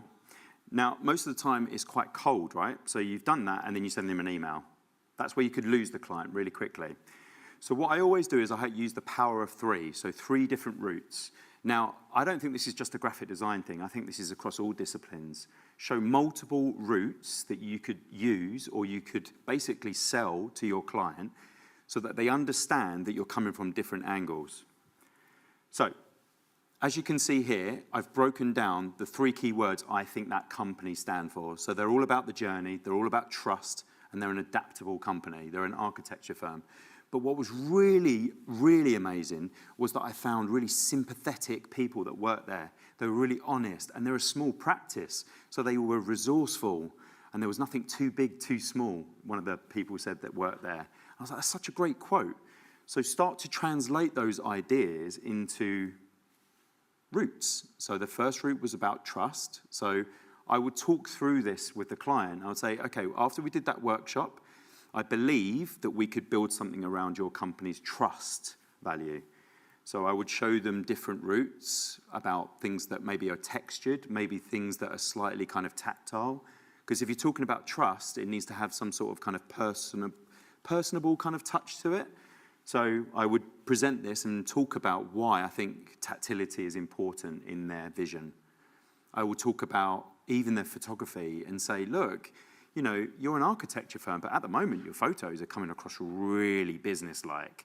You said that you're quite a sympathetic company, so why don't we show that by either with just like an overgrain kind of overlay on the photography just to soften things. But because I'm talking about their values all the time, they're kind of locked in already. They're locked in because they understand that I've done my research and I know what kind of they're about as a company. Layout, typography, colors, and then really quickly go above and beyond. So what I mean by that is don't just show mood boards, just show quick examples. It could be sketches, it could be notes. Don't be afraid of showing process. Clients really enjoy process, and giving them a bit of an insight into how you create things can also be something that you can consider when you're pitching. Yep, so showing them a couple of combinations of how those things work really quickly. So that's route 1. That's quite a lot, right, for route 1, and I'm not getting paid at this point. There is a dilemma of pitching for free and paid to get pitched. There are a lot of agencies in the design world that are now paid to pitch, and that is a thing that I definitely recommend that you look up. Porter Rocha is a design agency that started off that whole movement of basically saying, we're never going to pitch for free. But you're talking about a global design agency in New York, right, that have Nike as one of their clients. So they probably have the ability to do that. But as someone that maybe is freelance, just consider what benefit it is to pitch for free and what you might gain in the future. There are ways of doing it, which I'm going to show you after this, and you can be really transparent with the stages when you're pitching and actually get paid for this, okay? So again, second route. I won't dwell on these too much, but you can see that I'm still kind of leaning into the keywords. Different colorway, a little bit more like, okay, let's go more down the architecture firm, more about the process, because remember they're a process-driven company. Adaptable, wildcard. It's really important as part of your 3 routes, 3 or 4, whatever your kind of choice is, to throw in your wildcard, your personality, who you are. So in this one, I kind of ignored everything about what I was trying to communicate to them as a company, and I kind of put in a wildcard just as I need to do this for myself. And what I mean by that is, how far can I push these values into something a bit more abstract and a little bit more, a little bit of the now, something that kind of would really stand out. So I showed all of this, and I'm going to show you the reaction from the client in a bit. So really abstract, but I was getting so much joy from this one. This was my favorite. which normally doesn't get picked by a client, if anyone has that same thing. Yeah, so create a typeface for them. And this isn't even the kind of stage of kind of, I guess, being paid for it, but this is just showing them kind of how it works. So, okay, I'm good for time. So this is the feedback. Both Freddie and Andy, this very kind of strong geometry, hierarchy of text, very easily readable, and their audience made a lot of sense for them. So in terms of layout, that was something that they were really drawn to. The other two proposals, some of the layouts that the examples that I showed them, scared them a little bit. Obviously they're not part of the creative side of the business. But what they did like from the second proposal was they felt like this photography style felt like Featherstone. And they were imagining online that you could hover over and have that kind of flash between. And that's something that's very familiar in the industry. But why we make it kind of Featherstone is what emotion we put across in that photography, and rather than looking like these serious business guys, that each of us can kind of cater our thoughts and emotions to what part of the business we're in. So that's really Interesting, right? And I don't know if anyone noticed within that, there was this first case of we're scared, but then the more she talked about it, the more that actually they were like, oh, actually that overlay on the photography, and maybe you could push a little bit the abstract. So it's just that kind of two-way kind of conversation of don't be scared to throw them something that is unexpected. And when you're pitching, this kind of conversation can be really valuable because I think you'll find that a lot of the time, they don't just pick one route, right? Most of the time, the client doesn't know really what they want, which is most of the time.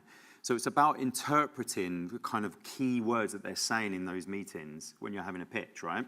So she was saying things about, we're scared, but we really like the sympathetic approach to the photography. So straight away, I'm like, right, second color palette, which was the muted color palette. And sometimes you don't have to ask the questions, right? Sometimes by taking those notes and realizing that actually you can push them a bit. So this was the final outcome. I kept the abstract shapes in there, but I kept the sympathetic kind of color palettes. And I won't show the whole kind of case study, but this was just one of the rebrands. The digital assets.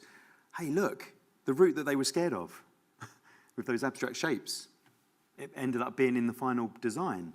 So it's kind of a case of when you're pitching, hear them, but also reinforce why you think you are being hired and why your voice is as important as their voice. Even though they know their company, they don't necessarily know this is how to communicate their company. So, the details. This is usually what I do. Now, you can take a photo of this. I don't mind you kind of, doing this. And I'm sure that all of you have got different ways of doing different things. I'm a fairly unorganized person. And what I mean by that, I'm organized, but I'm kind of unorganized in terms of doing things on Excel sheets and stuff like that. But I'm organized in knowing and communicating with my client when they're going to get things. But normally, stage one, I do like a discover and define. So I've got 15 minutes left. So I normally do like a discover and define. So that's what the first stage was, right? Which is like discovering about the client, who they are. And now you can do multiple different ways of doing that, right? You could do that in just a call. You could do that in an email. Or more importantly, definitely try and lock in that little workshop with them. It goes a long way. Or something where they can actually meet you face to face. Whole load of things. Oh, I kept off the Holcomb client anyway. But then you can see that then stage 2 is developing and stage 3 is deliver. So I normally give them a timeline of like how it's going to be done. And they love that in the first meetings. In the first meetings, not the first one when you're basically trying to win the client, but the second one, definitely try and give them, right? A few of you are nodding, which is awesome because I'm sure that you're already doing that. But really nailing that and being organized at the beginning goes a long way because then they know what's coming. You can definitely be flexible with it, right? Because we're human beings. But this is a deal breaker for me, okay? Know your day rate. Day rate's flex, right? If you're a junior designer, junior graphic designer, you're talking 150 to 250. And then middleweight, senior, you kind of go 300, 450, 550. But people do it in different ways. I'm not here to talk about finances, but it's just good to show you the type of email that I would send after the meeting. So after I've shown those 3 routes and we've had that feedback session, I then go, right, I'm not going any further with this project until, and it sounds really kind of cutthroat, until you pay me for the first stage, and then we can go on to the second stage, pay me for that, and then we go on to the third stage. And the reason why is protection.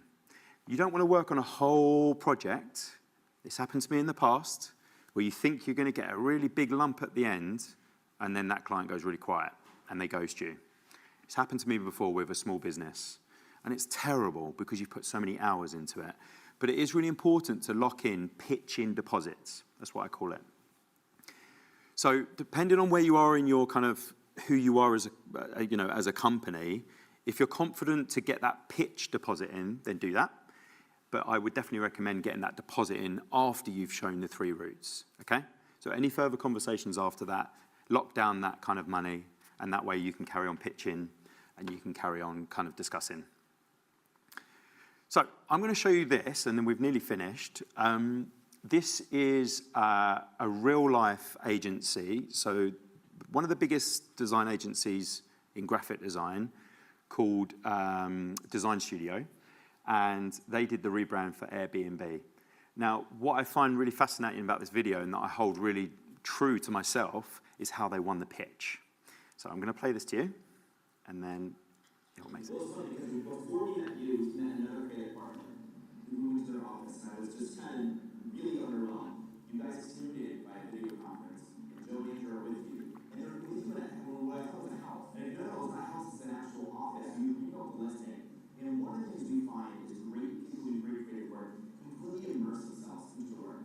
They're incredibly passionate. You guys have gotten so deep into the work.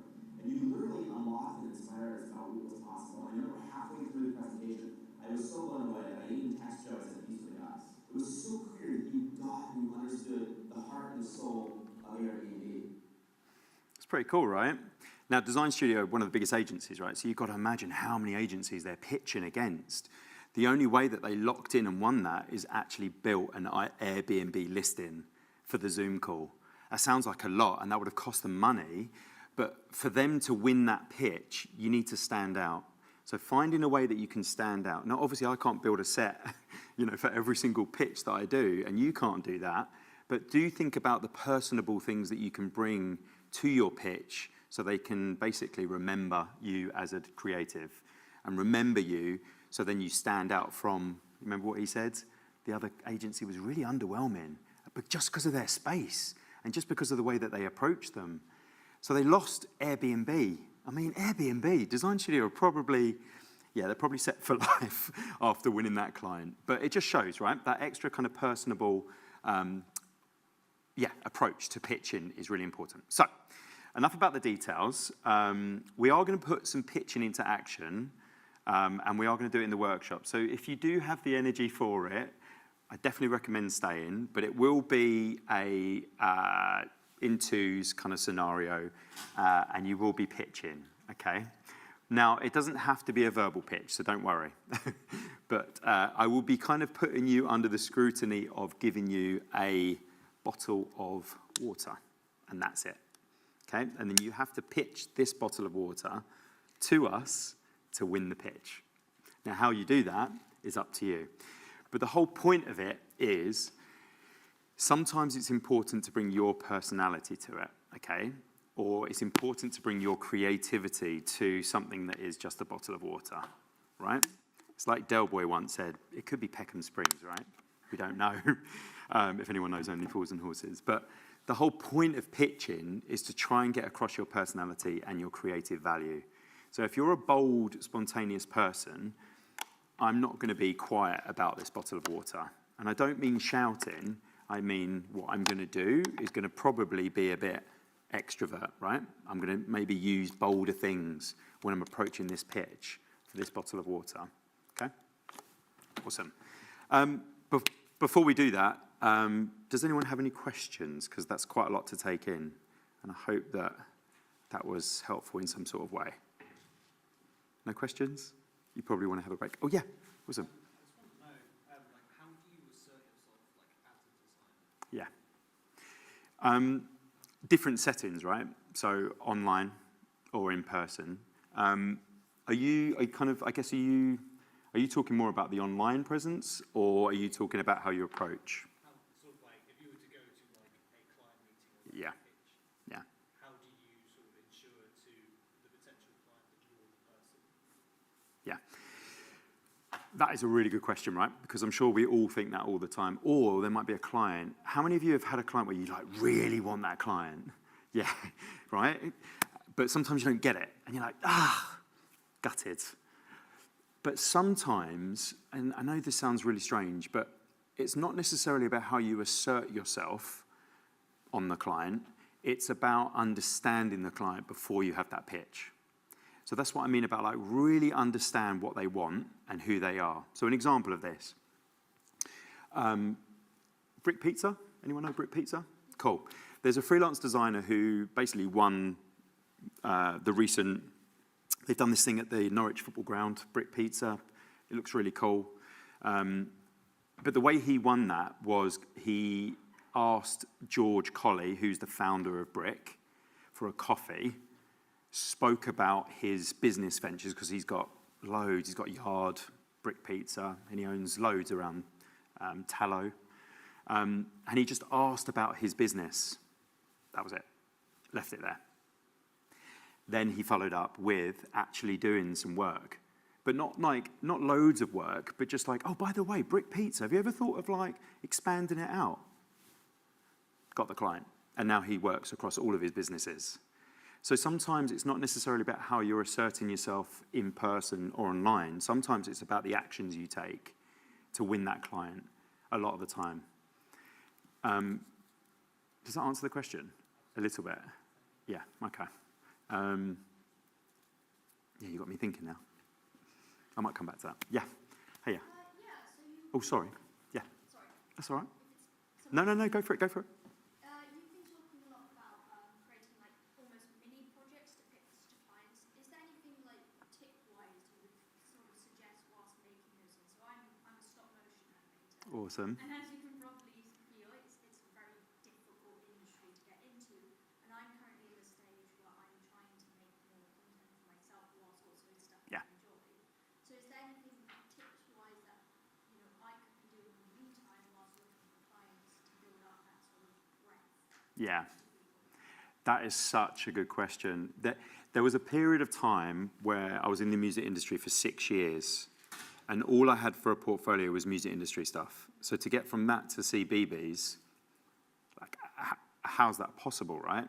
The only way, and I can give you from then and something more relevant to now, I created work that the founder of the design studio at CBeebies would want to see. So what I mean by that is I looked at some of their programs and I created branding. And there was one called Bookaboo, which is this little dog that played drums and read books, right? And I created the logo. And I just had some fun with it and sent it over and said, look, I know I've been working in the music industry for 6 years, but I really, truly believe this is something that I want to do.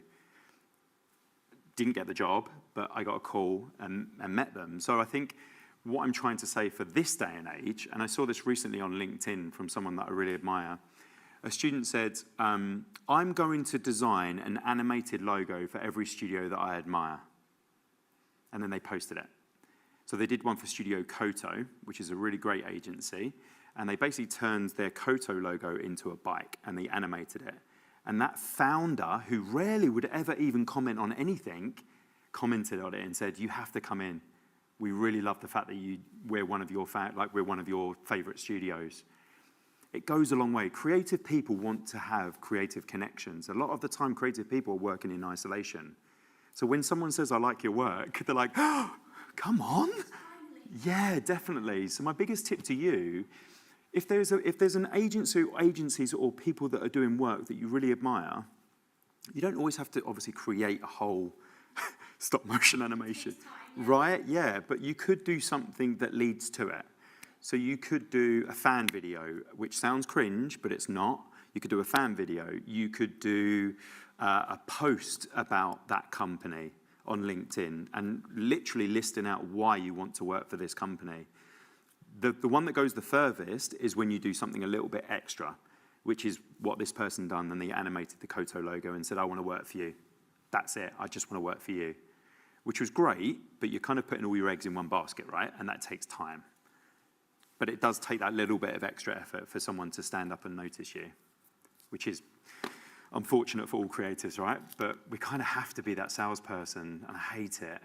It was one of the worst quotes that my tutor said to me when I first graduated. You're not a designer, you're a salesperson. I hated that. I was like, what do you mean? But then I got it, the more kind of like I was working in the industry. Yeah. But yeah, be proud of it. Go for them and go and get them. I mean it. Go and get them.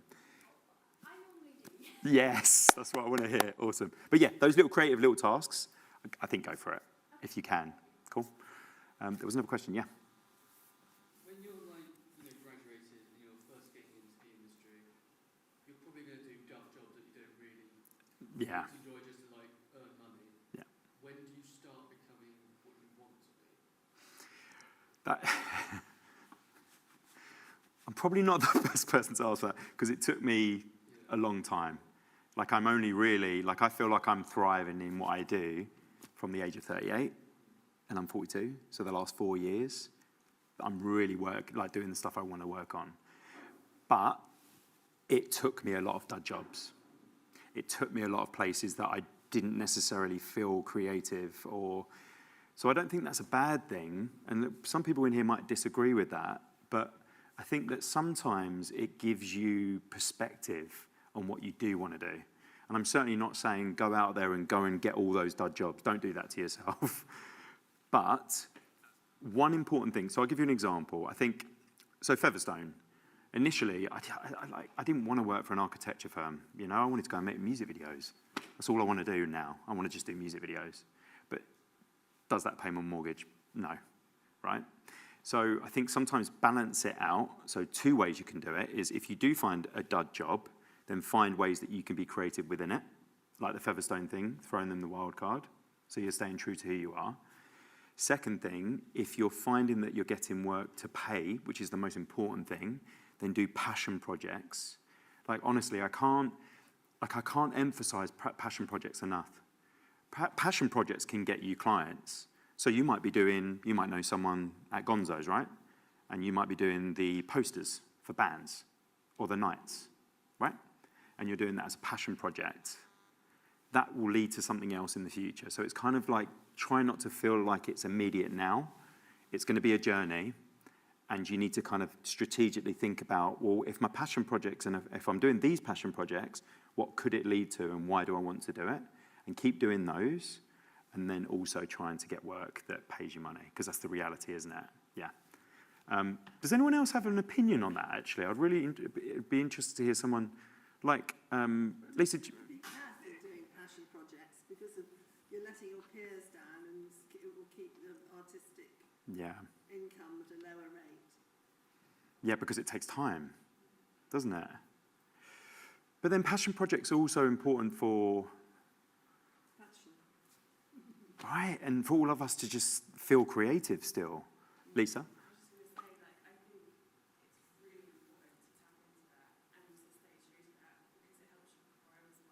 Yeah. You kind of test yourself by looking at the people that inspire and you admire. And then you're able to kind of go, okay, well, I want to go up to that next step. Try and grow into that space. Yeah. Which I think paid clients, in my experience, haven't really ever brought that to the table for me. Yeah. But they do pay the bills. Yeah. There's that two worlds. I think that's the place where I've sort of been in recent processes. Two different worlds. Mm. Sort of trying to find a way to meld them together where you feel happy. Yeah. And pretend as a creative.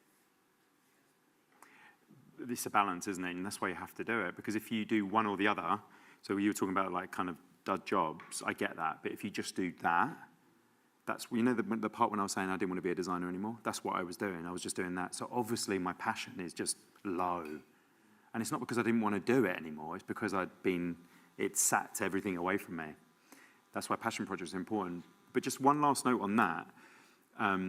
We had a student that just graduated actually in design who was doing some animation stuff for Gonzo's Tea Room, if everyone knows that, for some of the music nights.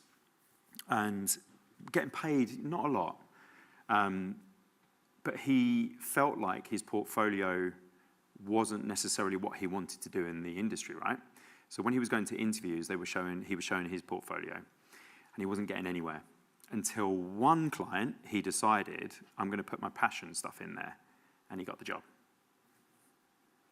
Sometimes clients are more interested in what makes you tick. It's a relationship. A client isn't working with a business, they're working with a person or a group of people. So if you can show your personality and what you like and what you do on the side, that is equally as important, because it's going to be a relationship, right? So they want to know what makes you tick and what you're going to bring to the table as a person as well. So definitely, if you can show those two sides to yourself, it's a good dynamic for a client and when you're pitching, for sure. Cool. Do we have time? Yeah, we've got time. Yeah, we've got time. Yeah, question, sorry. At what kind of stage would it be acceptable to start reaching out and making connections with people? Because obviously as a sort of very new artist, Yeah. I don't want to sort of scare people off by kind of my work not being understood and so forth. I don't want to sort of make things harder for me in the future. Yeah. Do you mind me saying, work up to standard? Nah, doesn't exist. And I'll tell you why, right? And I hope you don't mind my directness with this. Music Gallery in Norwich. I was scared since I moved here for 2 years to go into Music Gallery. Why was I scared? I don't know why I was scared.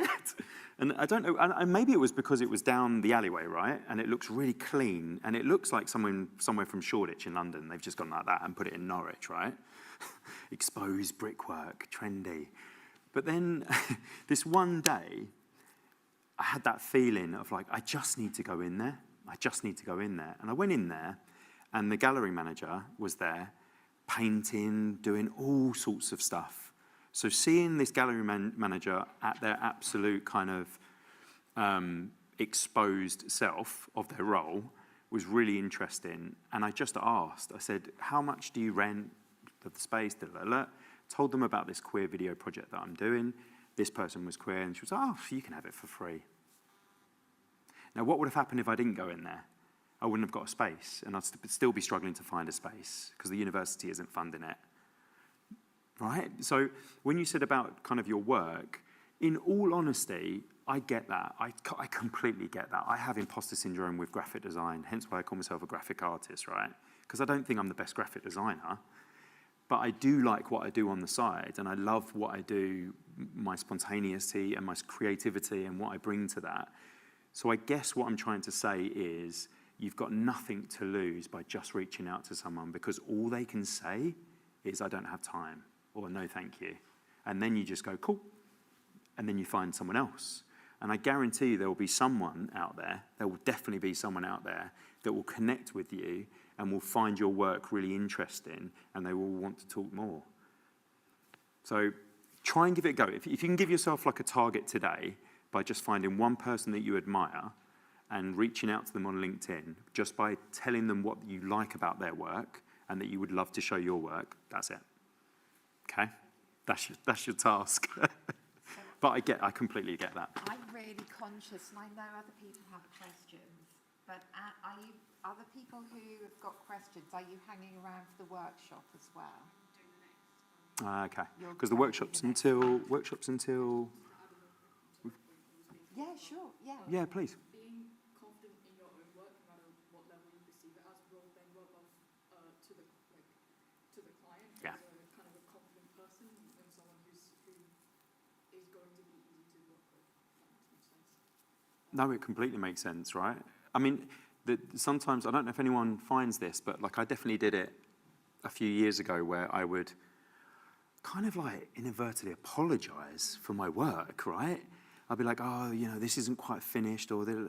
Start with a disclaimer. I'm Jackie from the business team at the university. I'm the careers advisor linked to Andy's. Everything you said, Andy, yeah, but just we love perfect, working together. Honestly. And one of the things we say, whether you're pitching or presenting, do not start with a disclaimer. or everyone does it, and Yeah. you have to really train yourself out of the habit of apologising Yeah. for yourself and your work.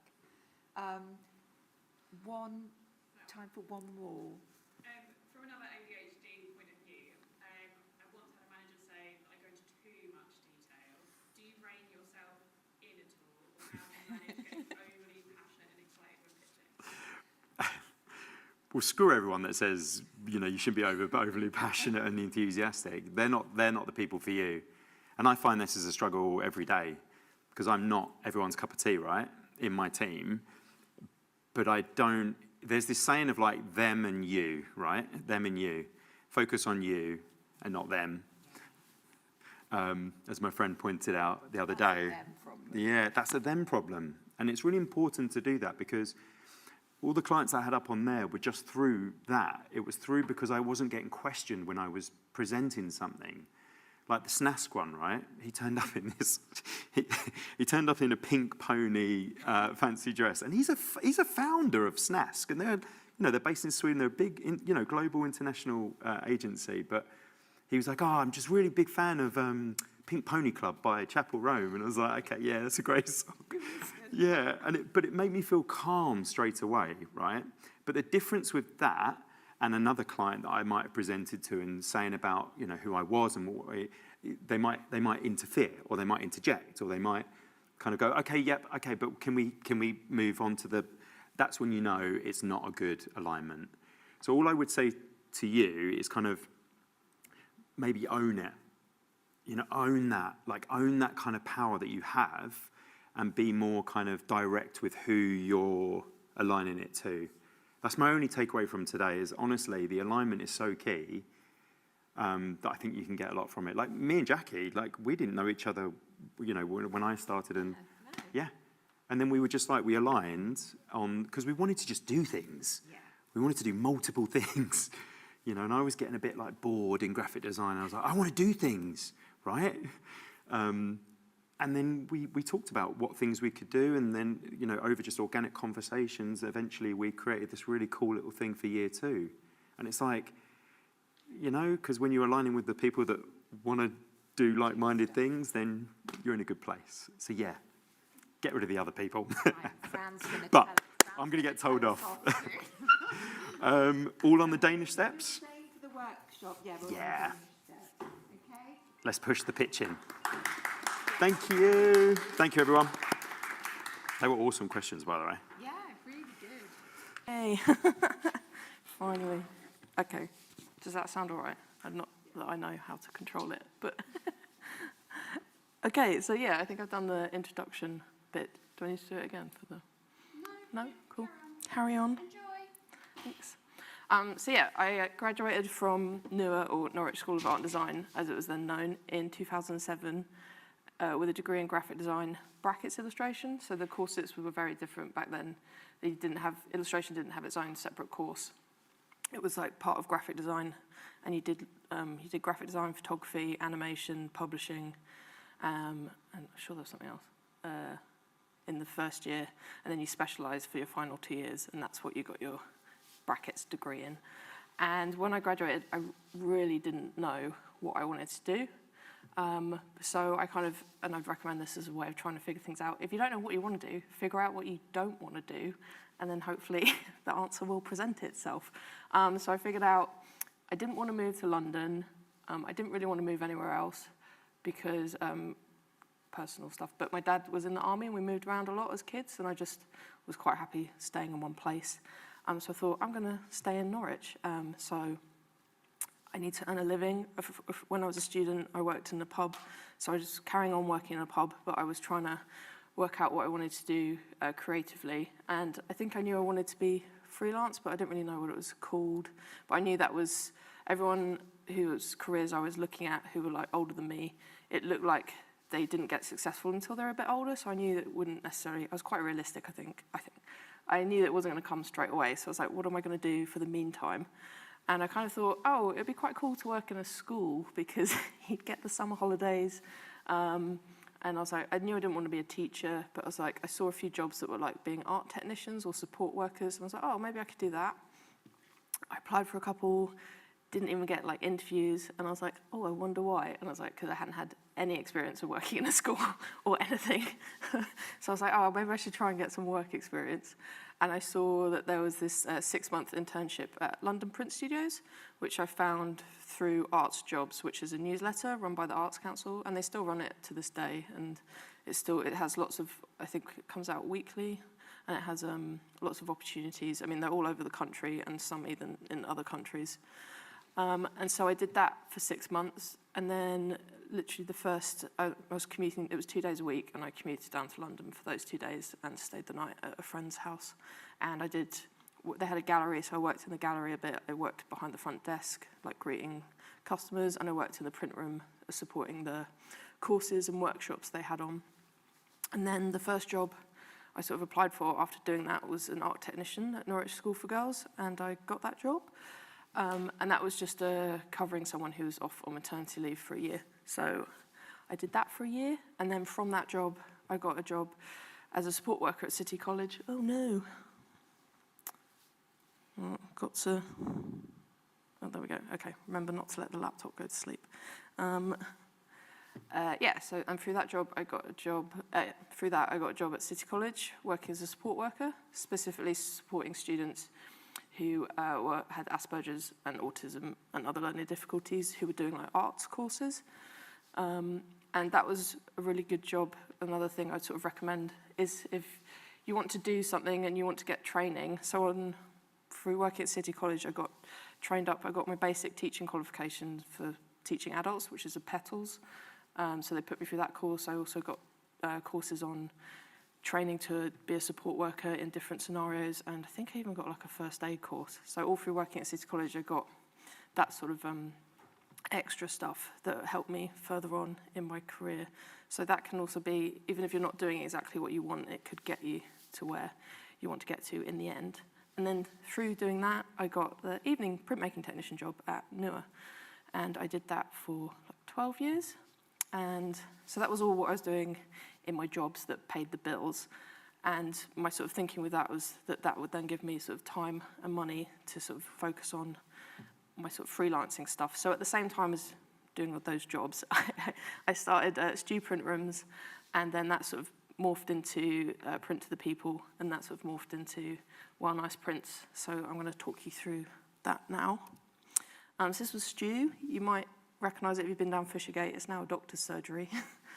But that's what it looked like back in the day, and it was artist studios and gallery. And the guys who set it up, they all graduated from Newer, and it was a big empty building full of pigeon poo, and they got in touch with the landlord because it had been empty for ages, and they cleaned out all the pigeon poo and built it into a gallery. And at the front, they had these 2 rooms that they wanted to turn into print studios. And at the same time, this was when I was working, doing my work experience at London Print Studios. And I was like, which is an open access print studio in London. And I was thinking, why can't there be something like this in Norwich? And I'd heard these guys were setting up Stew and that they wanted to have print rooms.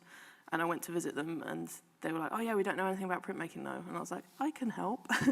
And so myself and a lady called Vicky, who was there, I didn't know her at the time, but we both sort of were doing the same thing and wanted to set up print rooms. And so we set up these print rooms.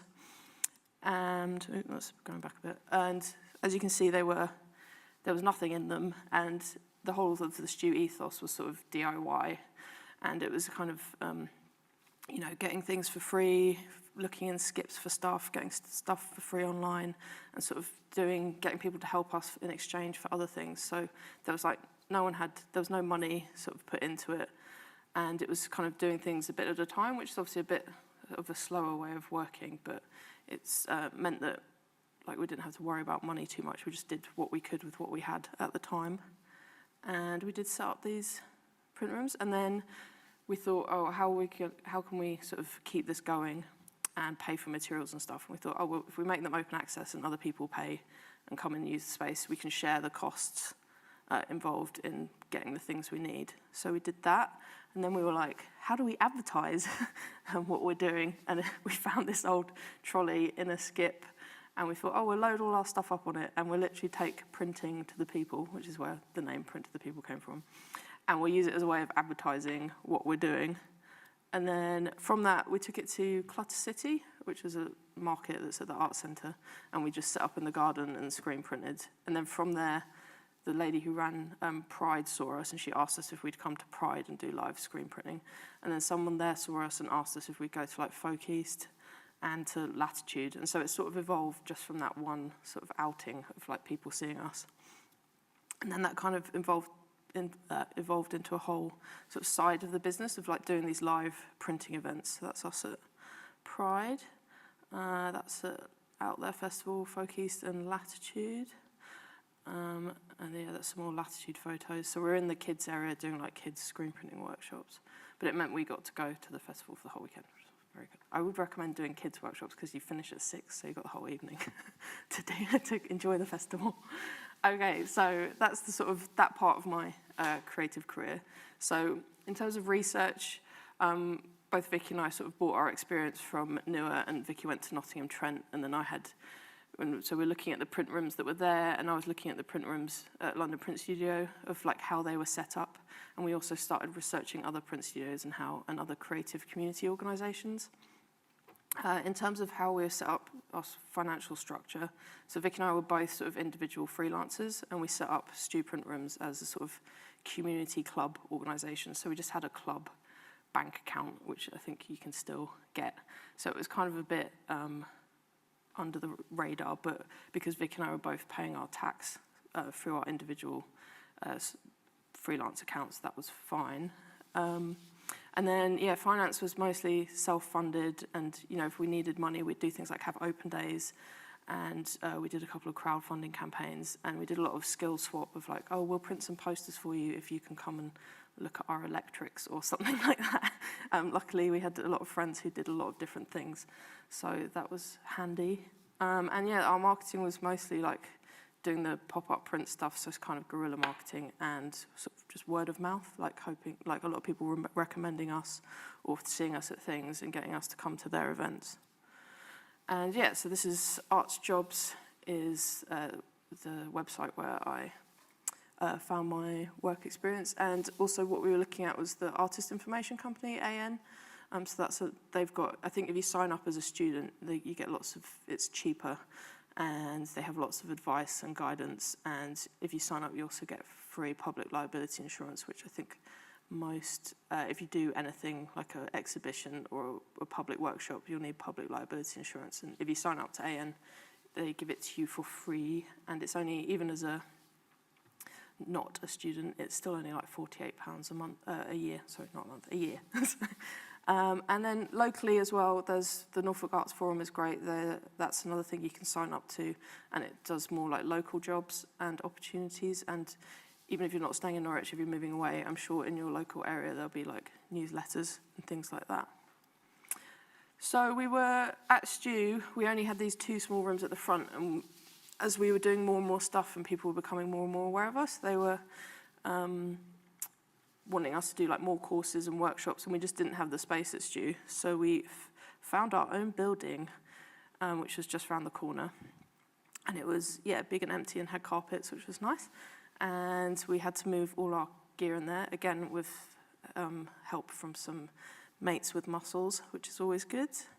And we had a little opening party. And yeah, we had a lot more space to do things. And these photos are all before the days of camera phones as well, I would like to point out, which is why they're a bit grainy. And that was the textile room. And yeah, we had this big space upstairs where we could do workshops, and that's when like both Vicky and I kind of were really like, oh, we can be like completely freelance now, and we didn't really need like side jobs because we were able to like earn money from teaching, money from, and again, that's the thing, if you've got a skill, whatever that is, photography, animation, you know, there are different ways. It's not just, oh, I can make money from making animations. It's like, no, you can also teach it. You know, other people can pay you to make animations for them. So that's what we were learning at this stage, was that, oh, yeah, not only can we make our own prints to sell, but we can also teach printmaking, and we were doing things like team building workshops, like hen do's, all sorts of different things, because we had this space that we could teach in. And yeah, some more photos of the print rooms in action. And yeah, these are some of the posters that Vicky designed for when we were launching, and that's our first course poster. Yeah, so at this time, we looked at sort of bigger organisations. So Sean, who runs Hotbed Press in Manchester, they were sort of a bigger print studios, and they'd sort of grown in the same way we had, and we got in touch with him, and he was really nice and gave us lots of advice on how to set up and how to keep going. And NWES is also, I'm pretty sure NWES is still going. I think it's based out at UEA now, but Vicky and I joined up, and because we were under 25, we were able to go on a few courses. So we went on our first finance course with them and how to write a business plan. And again, we were still both set up as individual sole traders, but at this point we'd turned Stu Print Rooms into Print to the People, and we set that up as a social enterprise, which is a bit of paperwork, and you need to have a ethos and I want to call them 10 commandments, but they're not. You have to have, as a group, you set up some rules and you sort of submit those to be a social enterprise. And to move into our new building, we did a crowdfunding campaign and raised £5,000 to help with buying paint and paying for a van and stuff like that that we needed to move into this new space. And when we were in the space, we were able to apply for Arts Council project funding of £10,000, and we used that to set up the new courses. So we were able to pay the tutors to make the course, design the course, and then test run it on people before having it as part of our course program. And we were also able to put ourselves on some training things. Vicky and I went on a couple of financial management courses, and we also went on first aid courses and things. And then we also got a grant from the Heritage Lottery Fund for £10,000 to help set up the letterpress workshop that we got going there. But when we were applying for this funding, we did ask other friends who'd applied for funding for help and advice. Pasco at the Arts Centre was really helpful in helping us write our first Arts Council project. And actually there's a couple of videos you can still find on YouTube where I talk more about specifically applying for Arts Council funding. But I think the main thing with it is to, that's something you are thinking of to help what you're doing, is to just, have a go at it. It can be quite daunting, but as in, you can always resubmit it. There's different deadlines throughout the year. So it's best to, just go for it, and you never know. We didn't think we were going to get it, but we did. And in terms of marketing, we sort of improved our branding when we moved to the new space, and also social media was starting to become a thing. So we got an Instagram account, and we were using that a lot, and getting quite a big following on that. And we started reaching a larger audience, not just in Norwich, but in the whole of Norfolk. And we actually even had people come up from London to do some of our courses. You gonna go? No. Oh, sorry, it stopped sliding.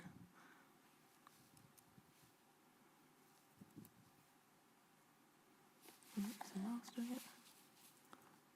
Oh, there we go. So that's the Arts Council website and NWES. And then the King's Trust might also be available to some of you guys if you're under, I think it's under 30, the King's Trust. They've got help for starting your own business. And we were in that building for 10 years. We celebrated our 10-year Print to People anniversary in that building. And we had a little exhibition at the Arts Centre. And we did some limited edition prints for it. That's the big wall. And then lockdown happened, and all of us, at that point, there was sort of a team of 10 of us who were running Print to the People, and everyone sort of had their own lockdown, realizations, having, time away from the studio. And, someone decided they wanted to go do an MA in Cambridge, someone else decided they want to move to the seaside, and someone else decided they were going to start a family. And I sort of decided that I didn't want to do teaching anymore, and that I wanted to focus on pushing the editioning work I've been doing, which is where I've been screen printing for other people. And so I decided to set up move out and set up my own studio where I could just focus on that, which is where Well Nice Prints came in. And this is us in Well Nice looking at some screen prints. And so we sort of focus on, at Well Nice, sort of doing editions for galleries and artists, which then they sell on. So that's our kind of main thing. So I've stopped doing the teaching so much and just focusing on like pushing like what we can do with screen printing. And here's some photos of us in action. And yeah, when I was doing that, I looked at more like commercial print studios, what they were doing. So other studios in London like Jealous and Make Ready. And I'm still set up as an individual sole trader, but Well Nice is a limited company. And we sort of looked at what our niche could be, because there are other print studios, and sort of decided that we can be small enough that we can take on big jobs, but not too. But what we'd have over the bigger studios was that we could do them quicker. Like some of the big studios have like a 6-month wait to get prints made, but we could make them quicker than that. And I think we're like quite reasonably priced, not being in London, not having London rents. But you know, I can't see another print studio's price list, so I can't say for sure. But I think we're quite reasonably priced. And financially, I had help investor funding to set up Well Nice. So one of the galleries I work with put in some money to buy the equipment, but now we're up and running. We're self-sufficient, and we can pay back that essentially loan. And then yeah, we did new branding and new social media and website, and like we have worked on projects with artists, like not just in the UK but across the world, and made sort of different connections than I had before. But again, it still is like kind of word of mouth of people hearing us from doing projects with other people. And yeah, so that's kind of my journey with being self-employed and freelance. So now I'm going to take you through some of the technical stuff, unless anyone has any questions about any of that. No?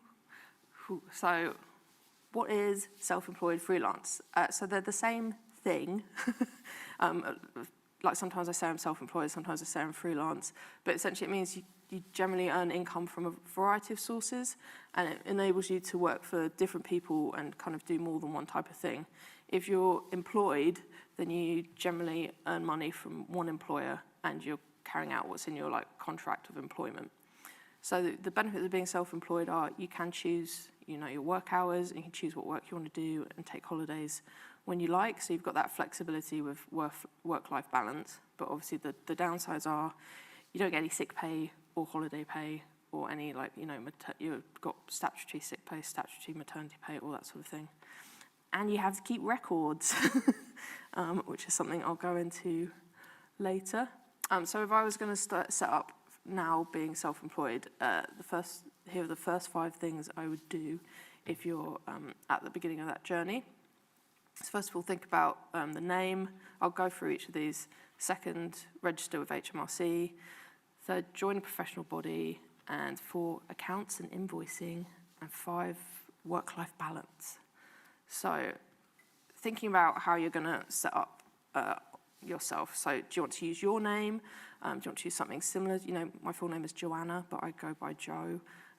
Or do you want to come up with a completely different name, like that you're trading as? So I don't know if people have heard of an illustrator called Mr. Bingo. That's not his real name.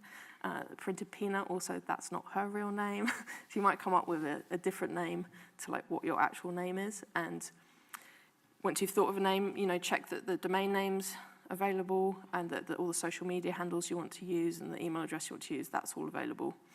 And that whatever logo you're going to use, that's suitable or legible. And also think about what you're pitching it at. So Mr. Bingo, he does really funny, silly, rude stuff. So, and, you know, that's what he's pitching at. But so that's why he's got a sort of a silly name, I guess. But if he was, he'd probably find it quite hard to go and work in a school because his work's quite rude. So, you know, think about what you actually want to do and how you're going to use your name and if it will last. And I think it is important to have a bit of I know not everyone has an online presence, but the first thing I do if I'm working with, if someone emails me about working with them, is I'll check out to see if they're like real, and I'll Google them and see whether they've got a website or you know, any social media. But also make it manageable. You don't have to be on like everything, and like look at what does your industry use the most, or like ask your peers like what are you on, what are you using. So you don't have to be on absolutely everything, because it can be a bit overwhelming if you are. For example, I didn't realise that there is another Jo Stafford out there, and she's an American singer, until my tutor at art school would sing her songs to me, and I didn't know what he was singing at me. And it was very confusing until I found one of her records in a charity shop. So I can't actually, all my stuff is Joe Stafford, because she's already taken the, so if I was thinking about that again, I probably wouldn't do it, because now when I tell people my email address, they're like, your name twice, and I'm like, yeah. And the same with Print to the, when we were setting up Print to the People, this guy called People of Print set up at the same time as us, and we kind of both didn't realise we'd set up with a sort of similar name, and people did use to confuse us a lot. But that's just how it is sometimes. So, second thing, registering with HMRC. So, HMRC is His Majesty's Revenue and Customs, and they're responsible for the administration and collection of taxes. So when you register with HMRC, you're either registering as an individual account or an organisational account. So I have an individual account as myself, and then I also have an organisational account as Well Nice Prints. So a sole trader is just a self-employed person who runs their own business. So that's if you're an individual, and whatever it is you're doing, a photographer, an animator, a graphic designer, or a hairdresser even, you know, anyone who's like a sole trader would have an individual account. So a limited company is a private company which is legally separated from its owners. So if you set up a limited company, you need to register with HMRC, and you also need to register with Companies House. You can also be part-time self-employed. So that means if you are part-time self-employed, you still do need to register with HMRC. So that might mean you, like I was doing at the beginning when I was working at City College or newer, and I was also doing self-employed stuff on the side, I still had to register as being self-employed. And when I was filling out my accounts, I put in what I earned from like City College and newer, and what I earned from my self-employed work at the same time, and then they work out your tax. So you need to register with HMRC as soon as you earn over £1,000 in a tax year. You can earn under that, and you don't need to register with HMRC. But what is a tax year? A tax year runs from the 6th of April, generally, to the 5th of April. So the current tax year, that might be old. Oh, wait, here we go. So that's what HMRC looks like. Got a little, where's my little diagram? There it is. So that's a tax year. This has probably taken me my whole career to like figure out, because it sort of does make sense, but it doesn't. So you've got the tax or fiscal year, and then you've got the time after it ends to fill out your tax return. So don't leave it to the last minute, because everyone from like December to January is trying to fill out their tax return. So like all their helplines are like, you know, I've heard people who've had to wait like 6-7 hours to get through to talk to someone, and all the accountants you might ask for advice for are also busy in January. So fill out your tax return as early as possible would be my advice. But I'll talk more about that in the workshop. Go back to here. Yeah. So that's what HMRC looks like when you go to sign up. And their website is actually very useful. Like, it's got all the information about what a sole trader is. It's got loads of help sheets. I know it is quite obviously boring to read, but it does have like lays out sort of everything that I've talked about so far. So the pros and cons of being a sole trader or a company. So if you're set up as a sole trader, you've got complete control over what you do, and you keep all the profits, and tax is relatively simple, and you have like minimal legal obligations. So overall, there's like less admin.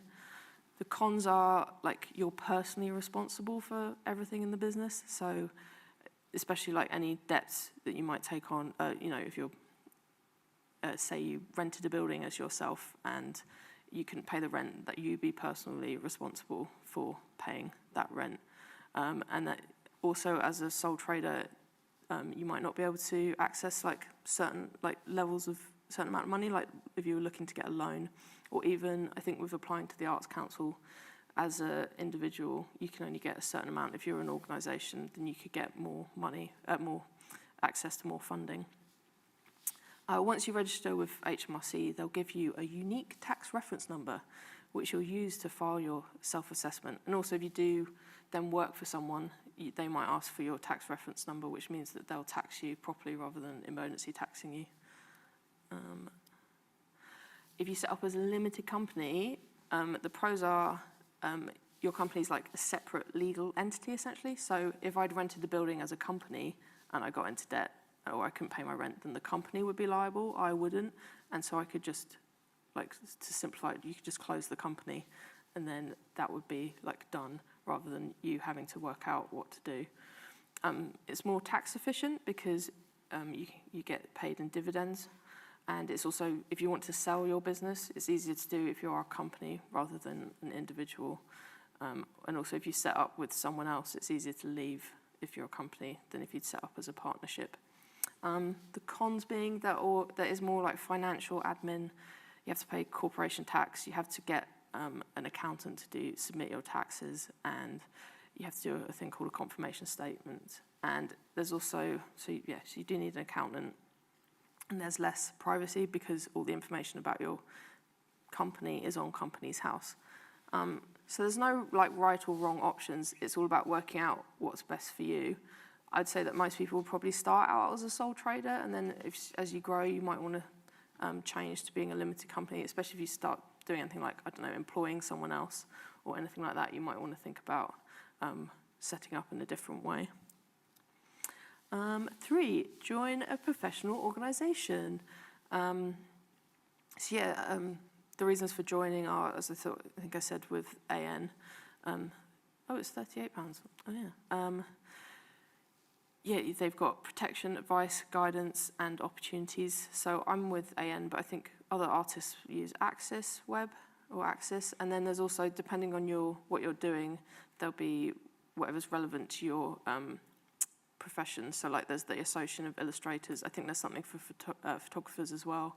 So there'll be something appropriate to your sector, or even if you're not doing like art, there's the Musicians Union. So there's lots of different like professional organisations that will help you out. There's also like forums and groups on Facebook or WhatsApp. Like I'm in a couple of Etsy seller ones. And if you can't find one that's suitable for what you do, then you could always start your own. That's what the AN website looks like. And you log in and there's like lots of help sheets and things as well as you get your certificate showing that you're insured, which is what people will ask for when they're working with you. Accounting and invoicing. So if I was starting out, the first thing I would do, which I didn't do back in the day, but I would do again, is get a separate bank account. It doesn't have to be, you can set up with a business one. So most business ones will like cost a bit of money.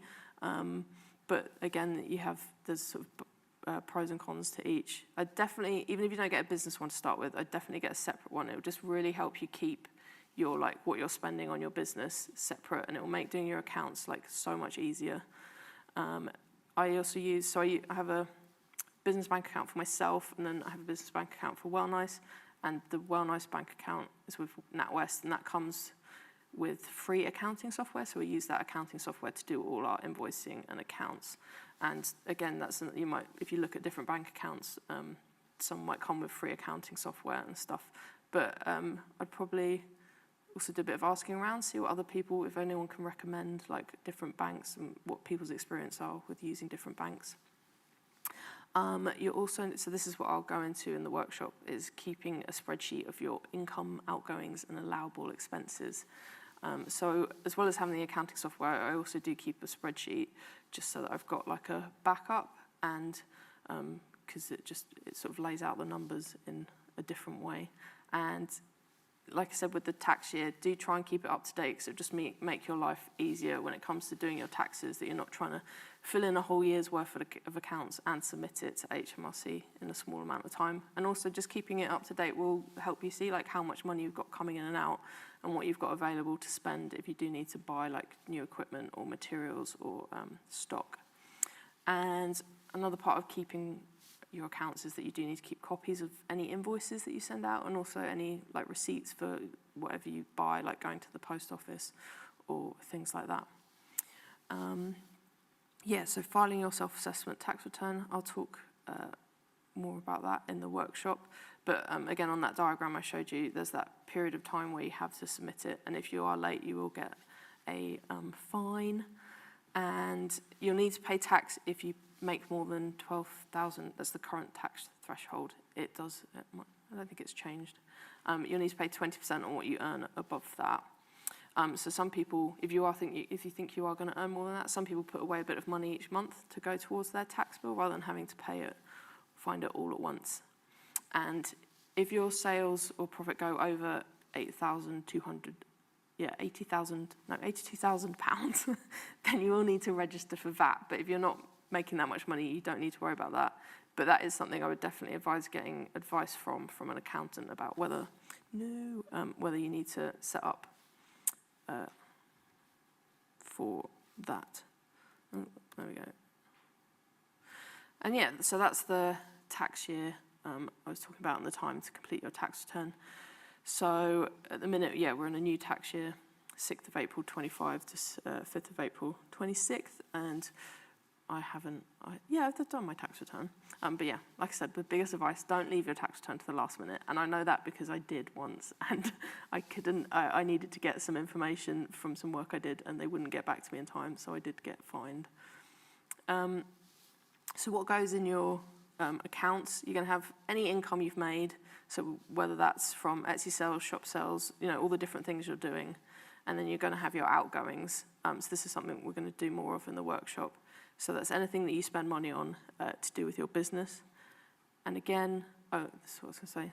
However, HMRC are changing things, so I hope what I'm telling you will still be relevant, but this is an email that I got last week. So the HMRC are changing things to call something called Making Tax Digital, and they're sort of gradually getting people to switch over to Making Tax Digital. I'm not sure exactly what they're going to do, but I think it might be that you do everything through their portal.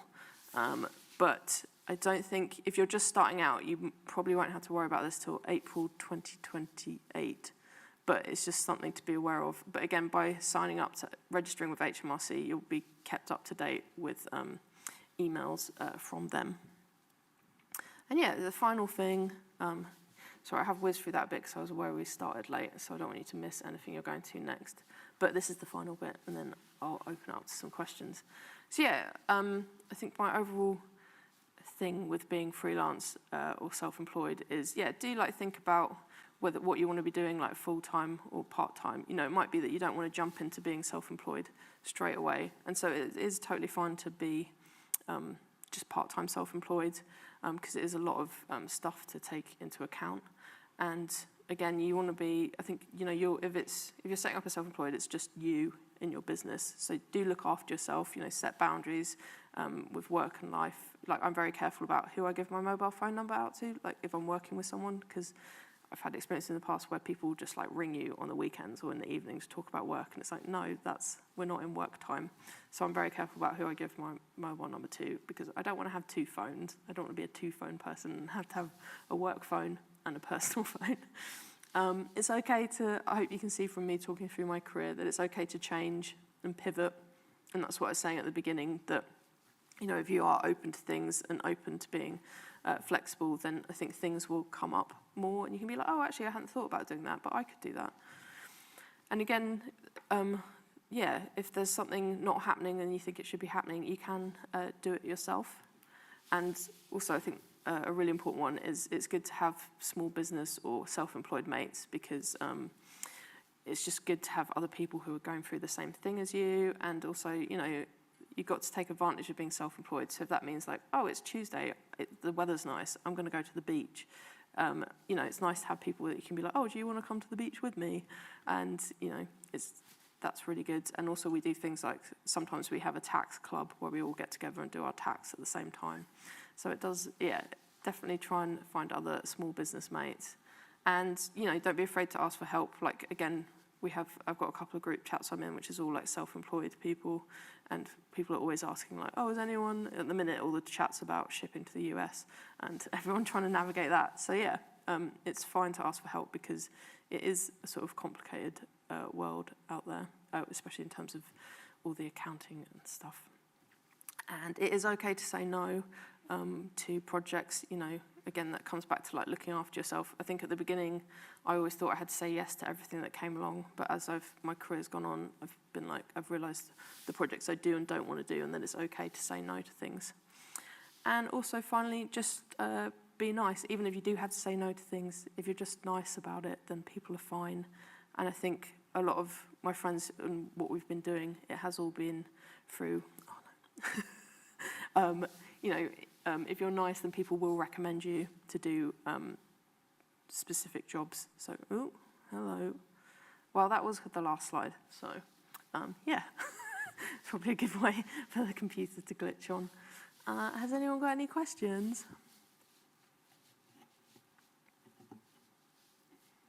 No? Yeah? Problems?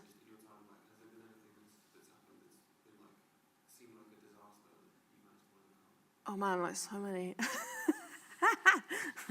Trying to pick one. I mean, every time I guess we've come across something new, because when we were starting out, like I didn't know that like we had to work out business rates. I don't know if anyone's like had to come across business rates. Like when we moved into our own building, we suddenly started getting business rates bills, and we were like, what's business rates? Business rates is basically council tax for businesses.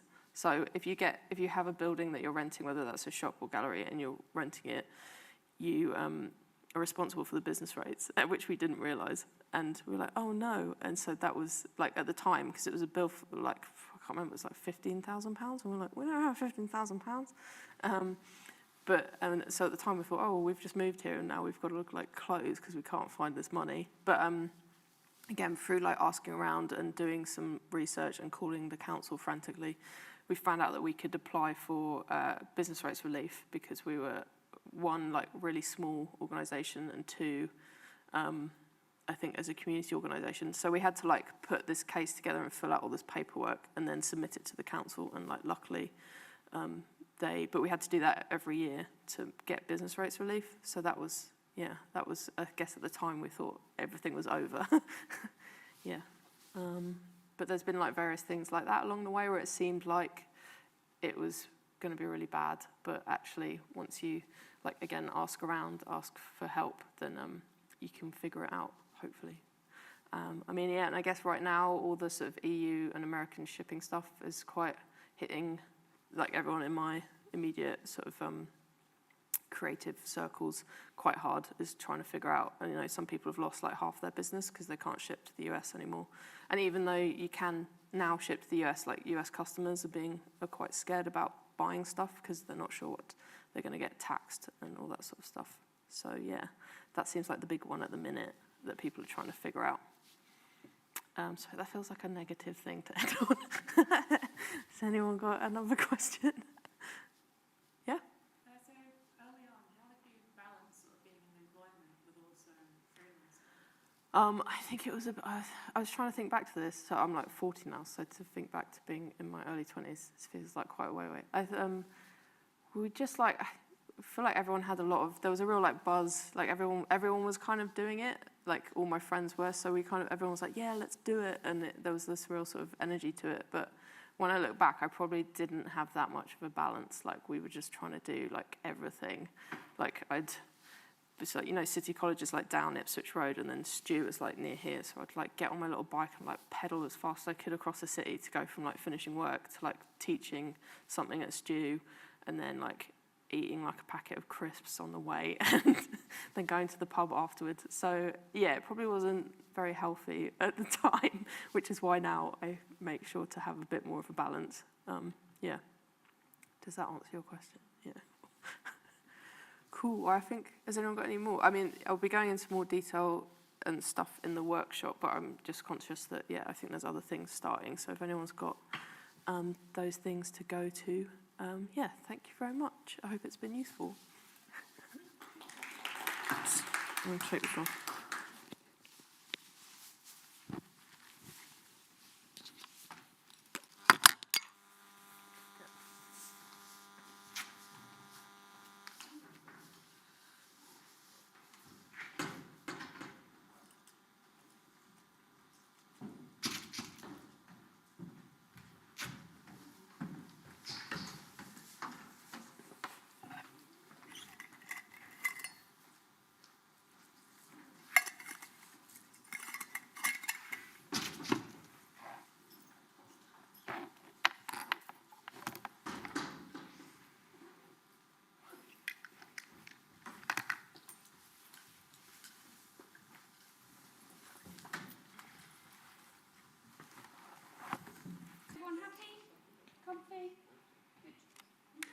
Thank you.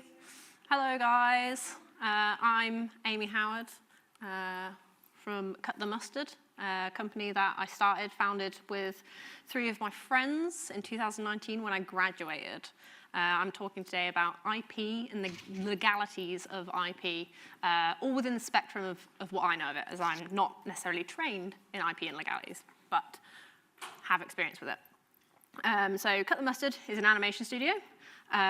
We've done a mixture of work, including motion graphics, commercial things, along with more fun works of pilot episodes and unique animations. I also am an illustrator in my own time and have fun drawing my friends in silly faces. I'm hoping it'll play our show reel, which if it will, let's see. Oh, it's gonna open over here. Ah! Please come over here. Oh, I don't think it's gonna go over there, so I might not be able to show you. That's a shame. But yeah, we make animation basically for a myriad of clients, including things like white glove animation. No, we're over here, thank you. So what is intellectual property?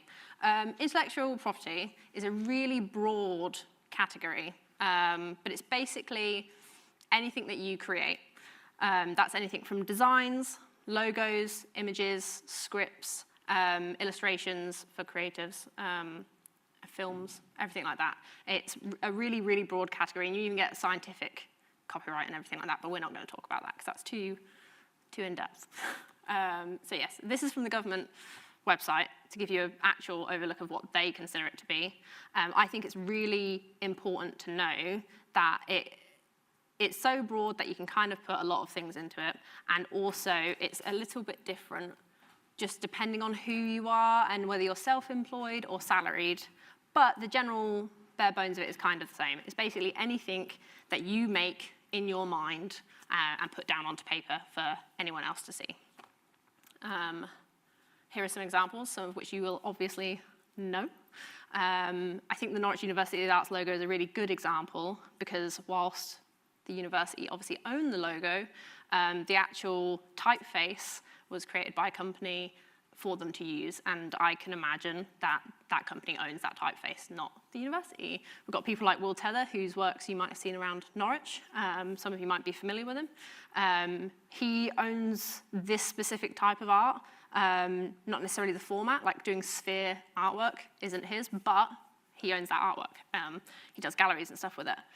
Things like the Robert Eggers Nosferatu script probably belongs to Robert Eggers, but Nosferatu isn't his property. It's just open to use or paid to use. One of the areas that I think is a really important area to talk about and mention is project files, because I think a lot of people overlook them as IP. I think they should be treated very similar to IP because for creatives that work digitally on things like animation and illustration, film, they're kind of where a lot of our worth ends up being. Some clients will ask for them, but I think it's really important for everyone to consider whether or not they should give them to the client or not. And if they do, it should probably be negotiated for, because it's not just when you work for a client, they then own everything. We at Cut the Mustard have negotiated selling files before, because arguably if you give someone an After Effects file, they can take that and pull animation from it that you've made and use it for other projects, and that's not particularly fair if you're not compensated for that, because it's still taking your work in another format. So I think it is important to negotiate for these things. And just generally, I think for a lot of this stuff, generally if you've got a good dialogue with a client, with an employer, and you're talking about a lot of this stuff, then I think they're normally pretty respectful and not using things or using things in the right way. So project files, I think, are a big one as part of that.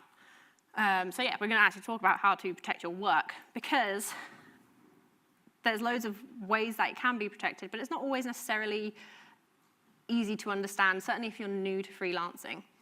So for example, we're going to kind of focus a little bit more on the top 3 for new freelancers. versus the bottom two, because the bottom two are a bit more outside of what a lot of freelancers can probably manage, unless you start getting into bigger fish, shall we say. So automatic copyright is exactly what it says. It's automatic. Anything that you make that is down on paper, sent to a client, has an automatic amount of copyright. And that's just how it is. It's just part of the UK law, it's there. Moral rights, I think, are a bit more ambiguous. It's generally if people work for a company, do some work, and are owed a credit, then you will just have an automatic amount of rights to using it. Whether that's actually selling it or not is a different matter. You probably might not automatically get the rights to sell a project, but you will get the rights to say, hey, I made this thing. Registering designs is probably the first step that freelancers might be able to take to further protect their work. But it can, I think this is the issue with a lot of some of the other protections that are out there, is that they can get expensive very quickly. So registering designs, whilst it's £50, that's £50 per design. So any illustration, if you were to do an illustration, is £50 to protect it further.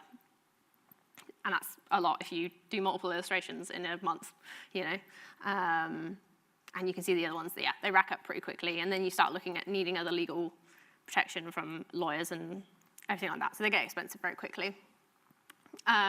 So there are other ways that I think it's really worth considering when you're trying to protect yourself and your work.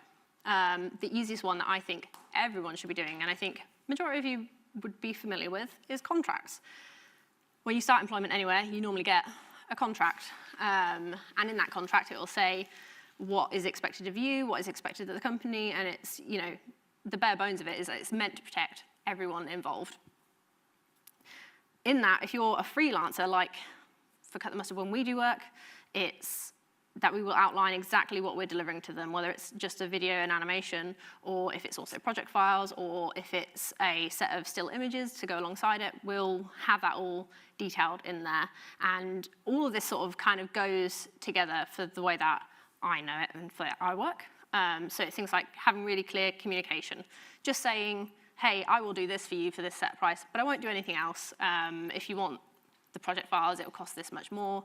If you want a document full of stills, it'll cost this much more. Like, just communicating it and having it written down. This is all like a little bit of evidence, basically, which we're going to go on to. But it's just written agreements, basically, saying exactly what you're happy to do, what you're prepared to do. NDAs are a separate thing that you bring in. Normally, in my experience, it's the client always requests an NDA. And the NDA is basically just to say, hey, we can't talk about this at this certain point, but after this time period, you might be able to talk about it. They're all very specific and very unique to whoever wants them. Evidence is basically just paper trail. You basically just want an element of proof to say that I created this thing at this time, at this place, on my computer, in person, and you just want to say, so if you ever get into any problems down the line, you can say, well, actually, I've got this timestamp right here. This is where I did it. Same with emails. It's all part of this, right? Like, you can emails get a timestamp. I know I was speaking with Liam about this the other day, where script writers might mail themselves the script back to them and have it tracked so that they have a physical date to say, this is when this was sent, this is when the idea was conceived, basically. It's all just a bit of a paper trail. You don't necessarily have to make a paper trail, it's just it's worth remembering that this is stuff that is just there to support you if you need it. And it's all things that you should have, necessarily. But even if you protect yourself, work can get misused, but I think even if it's misused, there are things that you can do to further help yourself. But what does misuse look like? It's basically, the easiest one is not being credited for your work. If you're not credited for your work, then, and you've been paid and you've been compensated, that's great. But if you can't then go and say, hey, I did this thing, for a lot of new freelancers, obviously it's really detrimental, because part of why you do the work is to get the experience for it, right? other misuses that you see probably a lot on things like Instagram is people reselling or making money off of your designs. It happens quite a lot. Is obviously a really big issue with current topics of things like AI. And I think it's just worth knowing what these looks like. And also people being given false credit for your work is a huge thing as well. This isn't to be scary, but this is just worth being aware of. And it's also one of the things that we have put into our contract at Cut the Mustard is about our work being used in a false sense. So if we give a video or an animation to a client, we have an element in there, a little point to say, hey, this can't be changed unless we approve it. Because the last thing you want is your work being taken and misconstrued in a way that you don't agree with, like any kind of political statement. It's not very fair at all. These are all just things that over time we've sort of put and worked into our contracts. There are some grey areas. I'm going to take some water first. So for example, some grey areas are if you're working for someone, either as an employee or as a freelance. It's deciding who gets the rights for that work. Normally, unless it's otherwise negotiated, if you're working for a company, they own the work. This is where you start getting into things like moral rights, where you get the rights to use your work in your portfolio on your website, unless they've otherwise said. There is like legalities in essentially waiving your right to talk about some of the work you've done, but it's normally always negotiated. I think a lot of this is worth knowing that it's negotiated. But we're actually going to talk a bit more about fair use, because fair use is everywhere. Everyone uses fair use. And it's a really important grey area, I would say, because it's quite vague. But it's basically anything that, how do I word this? It's fair to use a thing in reference as long as you're not directly copying a thing and selling it as it exactly is, but we use fair use in everything. One area that you guys might be aware of is in reference or citation to things. In your essays, you will refer to things, and that is talking about things in fair use. You're allowed to use it in that situation. In the news, it's obviously used a lot referring to artists and films to talk about a thing. We also see it a lot in a couple of these examples. I've obviously mentioned in essays, but things like video essays on YouTube. People are always talking and recycling about things on YouTube. And as long as you're adding essentially like new commentary, new information to make it your own, it's fair use. It's literally in the name. It's just got to be fair to the original creator that made it.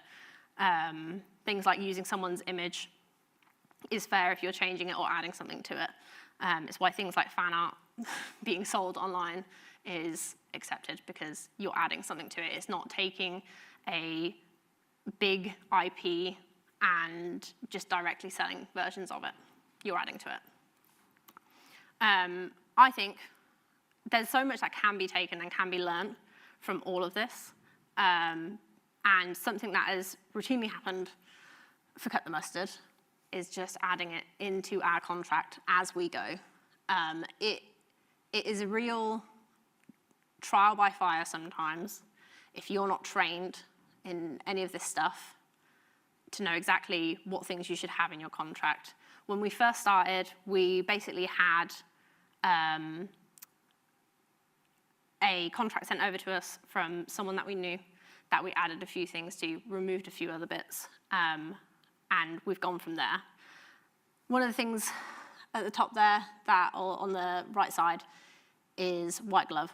I mentioned white glove earlier, and white glove is basically work that you're hired to do by a client, and that client doesn't want people to know that you necessarily worked on it.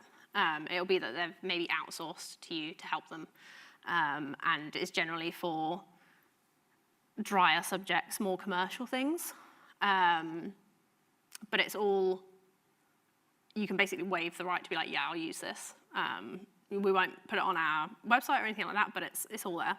You can see as well there, we've got a little tab now for things like working files. They have to agree to have them or not. A lot of the time for our white glove work, the files go out to them because a lot of the time we get given a whole bunch of assets to work with, and we just send it all back packaged nicely.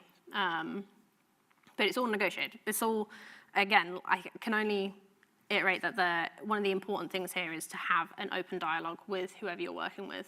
Normally, most people are really respectful in a lot of these areas, and respect if you say, I don't want to do this thing. And ultimately, if you don't want to do something, they'll probably find someone else, but it's safer for everyone involved, really. I've got a couple of examples, because I think it's easier to see this stuff in examples, as there is some grey area.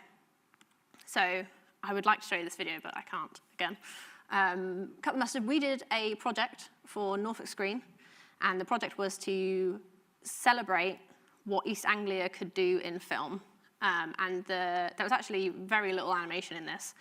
A huge part of the workload was actually finding and sourcing footage from the films that had been made in East Anglia and just having them on screen in a nice way, basically. But in doing that, we really found that we had to go through a lot of the right channels to get approval to use certain clips, even if they were really, really short clips. We basically just had to say, hey, can we use this shot of a tulip field? Is that okay? And put it in. Finn is sat right there looking at me as he did a lot of the work on it. But it's basically a lot of back and forth just to cover, because at the end of the day, a lot of the footage in this isn't our own work. We didn't film a lot of these things, but we have to use them for the point of the video. And it was a lot of going back and forth with people through things like Netflix to say, hey, can we use this? And it was all fine. We didn't have to pay anything for it. We just got the approval that we could do it, basically. Teenage Mutant Ninja Turtles and Daredevil. If people know, basically Teenage Mutant Ninja Turtles is a parody of a lot of other comics, including things like Daredevil. This isn't necessarily encroaching on things like copyright, because it's basically just a parody. But there is some discourse online about how much it is encroaching on things, but it's just parody. It uses a lot of references to multiple other comics, not just Daredevil, but it's the premise of them having their fancy senses to do things. Power World is like one of the bigger topics that I've seen around recently with Nintendo. This one is, I find, quite interesting because Nintendo are obviously a really big company, and I think there's a lot of fear with big companies having a lot of sway in battles over copyright because they've got a lot of money behind them and a lot of support. But I think Nintendo tried to put forward about, I think it was 23 patents against Power World, and I think they only ever got one through, and Power World is obviously still around to play today. And I think this is all in because it was just taken in inspiration and not as a direct copy. Minecraft Reddit stories. I don't know if anyone's seen these. I have. I've seen loads of them. They're all over the place. And I think it's, again, a really interesting one because people will obviously put these stories over the top in a voiceover, but a lot of the footage often is the same. I think it's the same for like the Subway Surf ones as well. Like a lot of the footage comes from a handful of creators that made them, not for this purpose, but they get used a lot in the same capacity. And I think there's a lot of discourse about these, about whether it is fair or if it isn't fair. I don't think it personally is fair because someone made the content themselves, but it's all been used in different ways, basically, and just dragged through all these Reddit stories. Yeah, that's my talk, really. It went really quickly. But I've got questions if anyone wants. Chill. You don't have to, that's fine. Go on. It does, I guess, the slightly unfair thing with any of it is it sometimes it does come down to how big the company you are trying to get fair use from is. Yeah. Like with the Creative Unlimited project that you referenced, like getting local filmmakers to hand over footage from their films was super easy. You just say, can we use your clip? And they say, here you go, here's a clip in 4K. asking the same thing from Universal or Netflix was much more difficult. And obviously it's because they have bigger legal teams. Also, the rules about fair use are different in different countries. Yeah, I've exclusively spoken about UK. Yeah, so Japan is a really big one, whereas like Nintendo are like infamous for shooting down any sort of like fan game or anything like that because they're just super on it. But so it depends what you're doing, if it's for money, and which country or company you are basing for fan art, especially. I'm thinking basing your work on. But yeah. Yeah, I think it's so important to remember that a lot of this, it really does depend on the specific circumstances, including who it might be encroaching on or anything like that, because it is so varied and a lot of it is a little bit murky, and especially for newer freelancers or hobbyists even, it can become really difficult quite early to protect yourself in it, but there are things that can be done without spending a lot of money. I think the money element of it is quite unfair personally, because there's not a lot of forthcoming help to protect your work in a lot of these areas. Yeah. Anyone else? Go for it.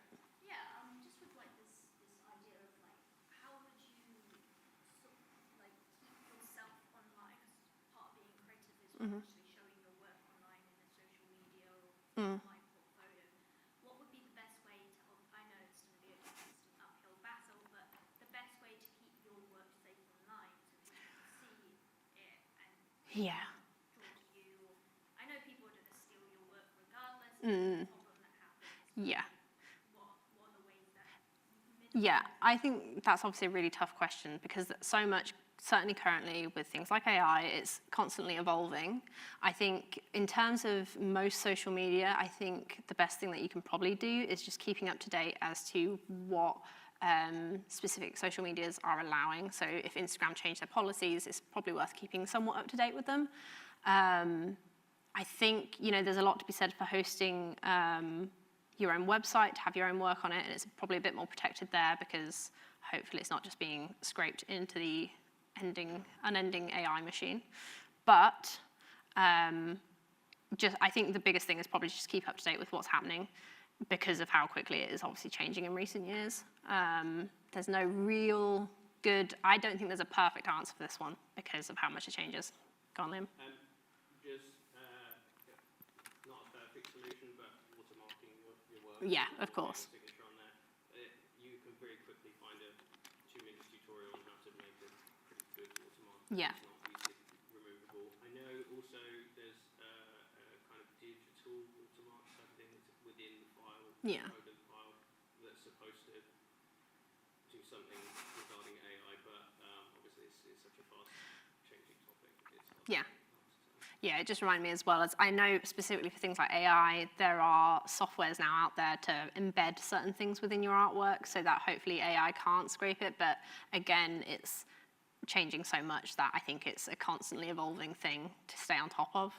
But yeah, I think just doing any amount of due diligence on your own end to try and maintain any level of knowledge about what's going on with that sort of stuff. And just being aware of what software and companies do. This is important. Anyone else?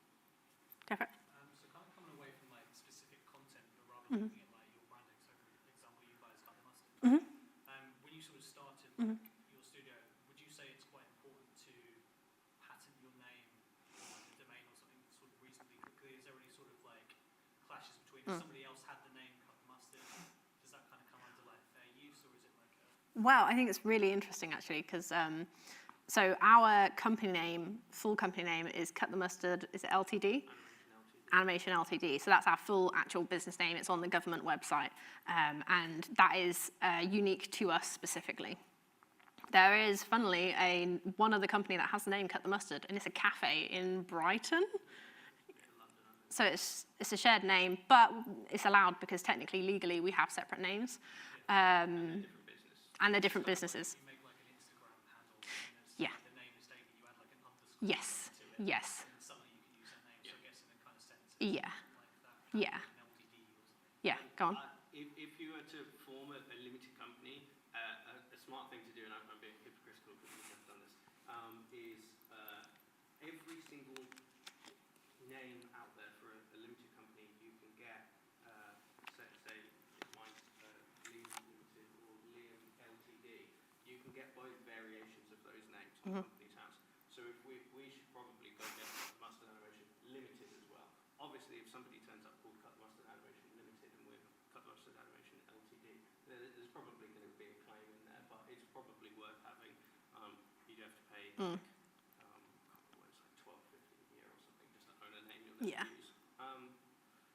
Yeah, I mean, name law is complicated. I mean, there's all sorts of ones that companies called McDonald's before McDonald's or Apple before Apple, and again, it really comes down to how big the company you're facing off against is. But we don't have the name trademarked. No. We just own the name legally, and then we don't have we have the rights to the logo.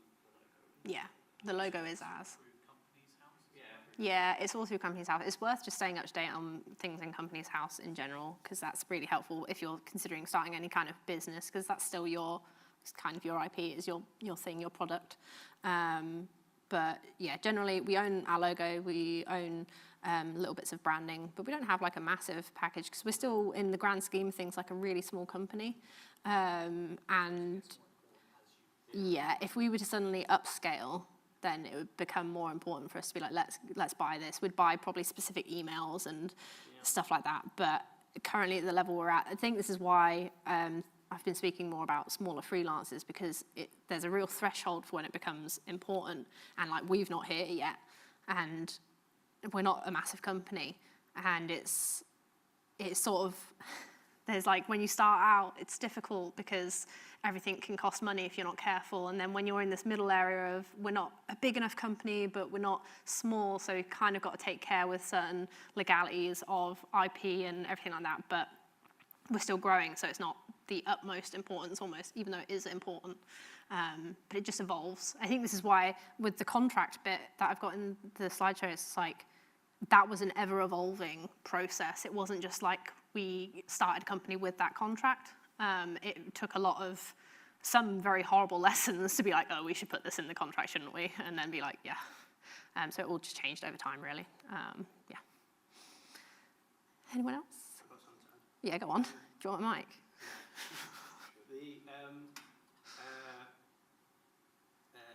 One kind of recent thing that is quite good in the world of AI, obviously we're anti-generative AI, but is any of the note-taking apps for like Zoom calls or anything like that? We haven't used one yet, but some of our clients use them. They're really good. Yeah. Any time that we've had a conflict of IP about who owns what, or what we're supposed to be doing, or just generally about the contract, about the scope of work, it usually comes from a phone call. The worst clients I think we've ever had has been ones where I've spoken to them over the phone. And only over the phone. Or over a Zoom call where something was miscommunicated. So like, if you're going to chat to people over the phone, which naturally, if you don't want your whole life to run through emails, you are, take notes immediately afterwards and email them over and just say, here's what we talked about and here's what happened. Or get one of the AI note-taking apps, because they're harmless as far as AI tech goes. Yeah. Because otherwise, somebody is going to say at some point, well, you said you would do this, or you said I own the files, or you said this happened. And if you've got a dozen clients going on at the same time, you might then go, I can't remember what I said, which is usually the answer. I don't remember what was said. So, especially if you start having lots of calls as well, like it becomes so difficult. Just email straight afterwards and let them know what you think, what you know happened. And they can say yes or no. It's about the paper trail part as well. Yeah. Ultimately, if you give them a contract and it says outline, like, this is my deliverables, this is what I'm giving you, and they sign that, then that's what they've agreed to as well. I think we've had to send emails in the past where we specifically use like really precise terminology to be like, well, in good faith, we decided to do this, and there's this in our contract, and like it kind of gets a bit gritty, which is why I think having a really good dialogue with certain clients is really worthwhile, because, you know, if you're friendly with people and you say, shit, I don't know what this is about, and they'll be like, oh, me neither, let's figure this out, and it's like much easier, much nicer than having to be really stern in emails or on a call about what is or isn't allowed. Yeah. No worries. Has anyone got any last questions? No? That's fine. I think there's meant to be a break before a mini workshop section, because there's some sheets to fill out if people want to. But I assume that'll just be like a 15-minute break or something like that. I don't know. Nice. Thank you for coming. Thank you.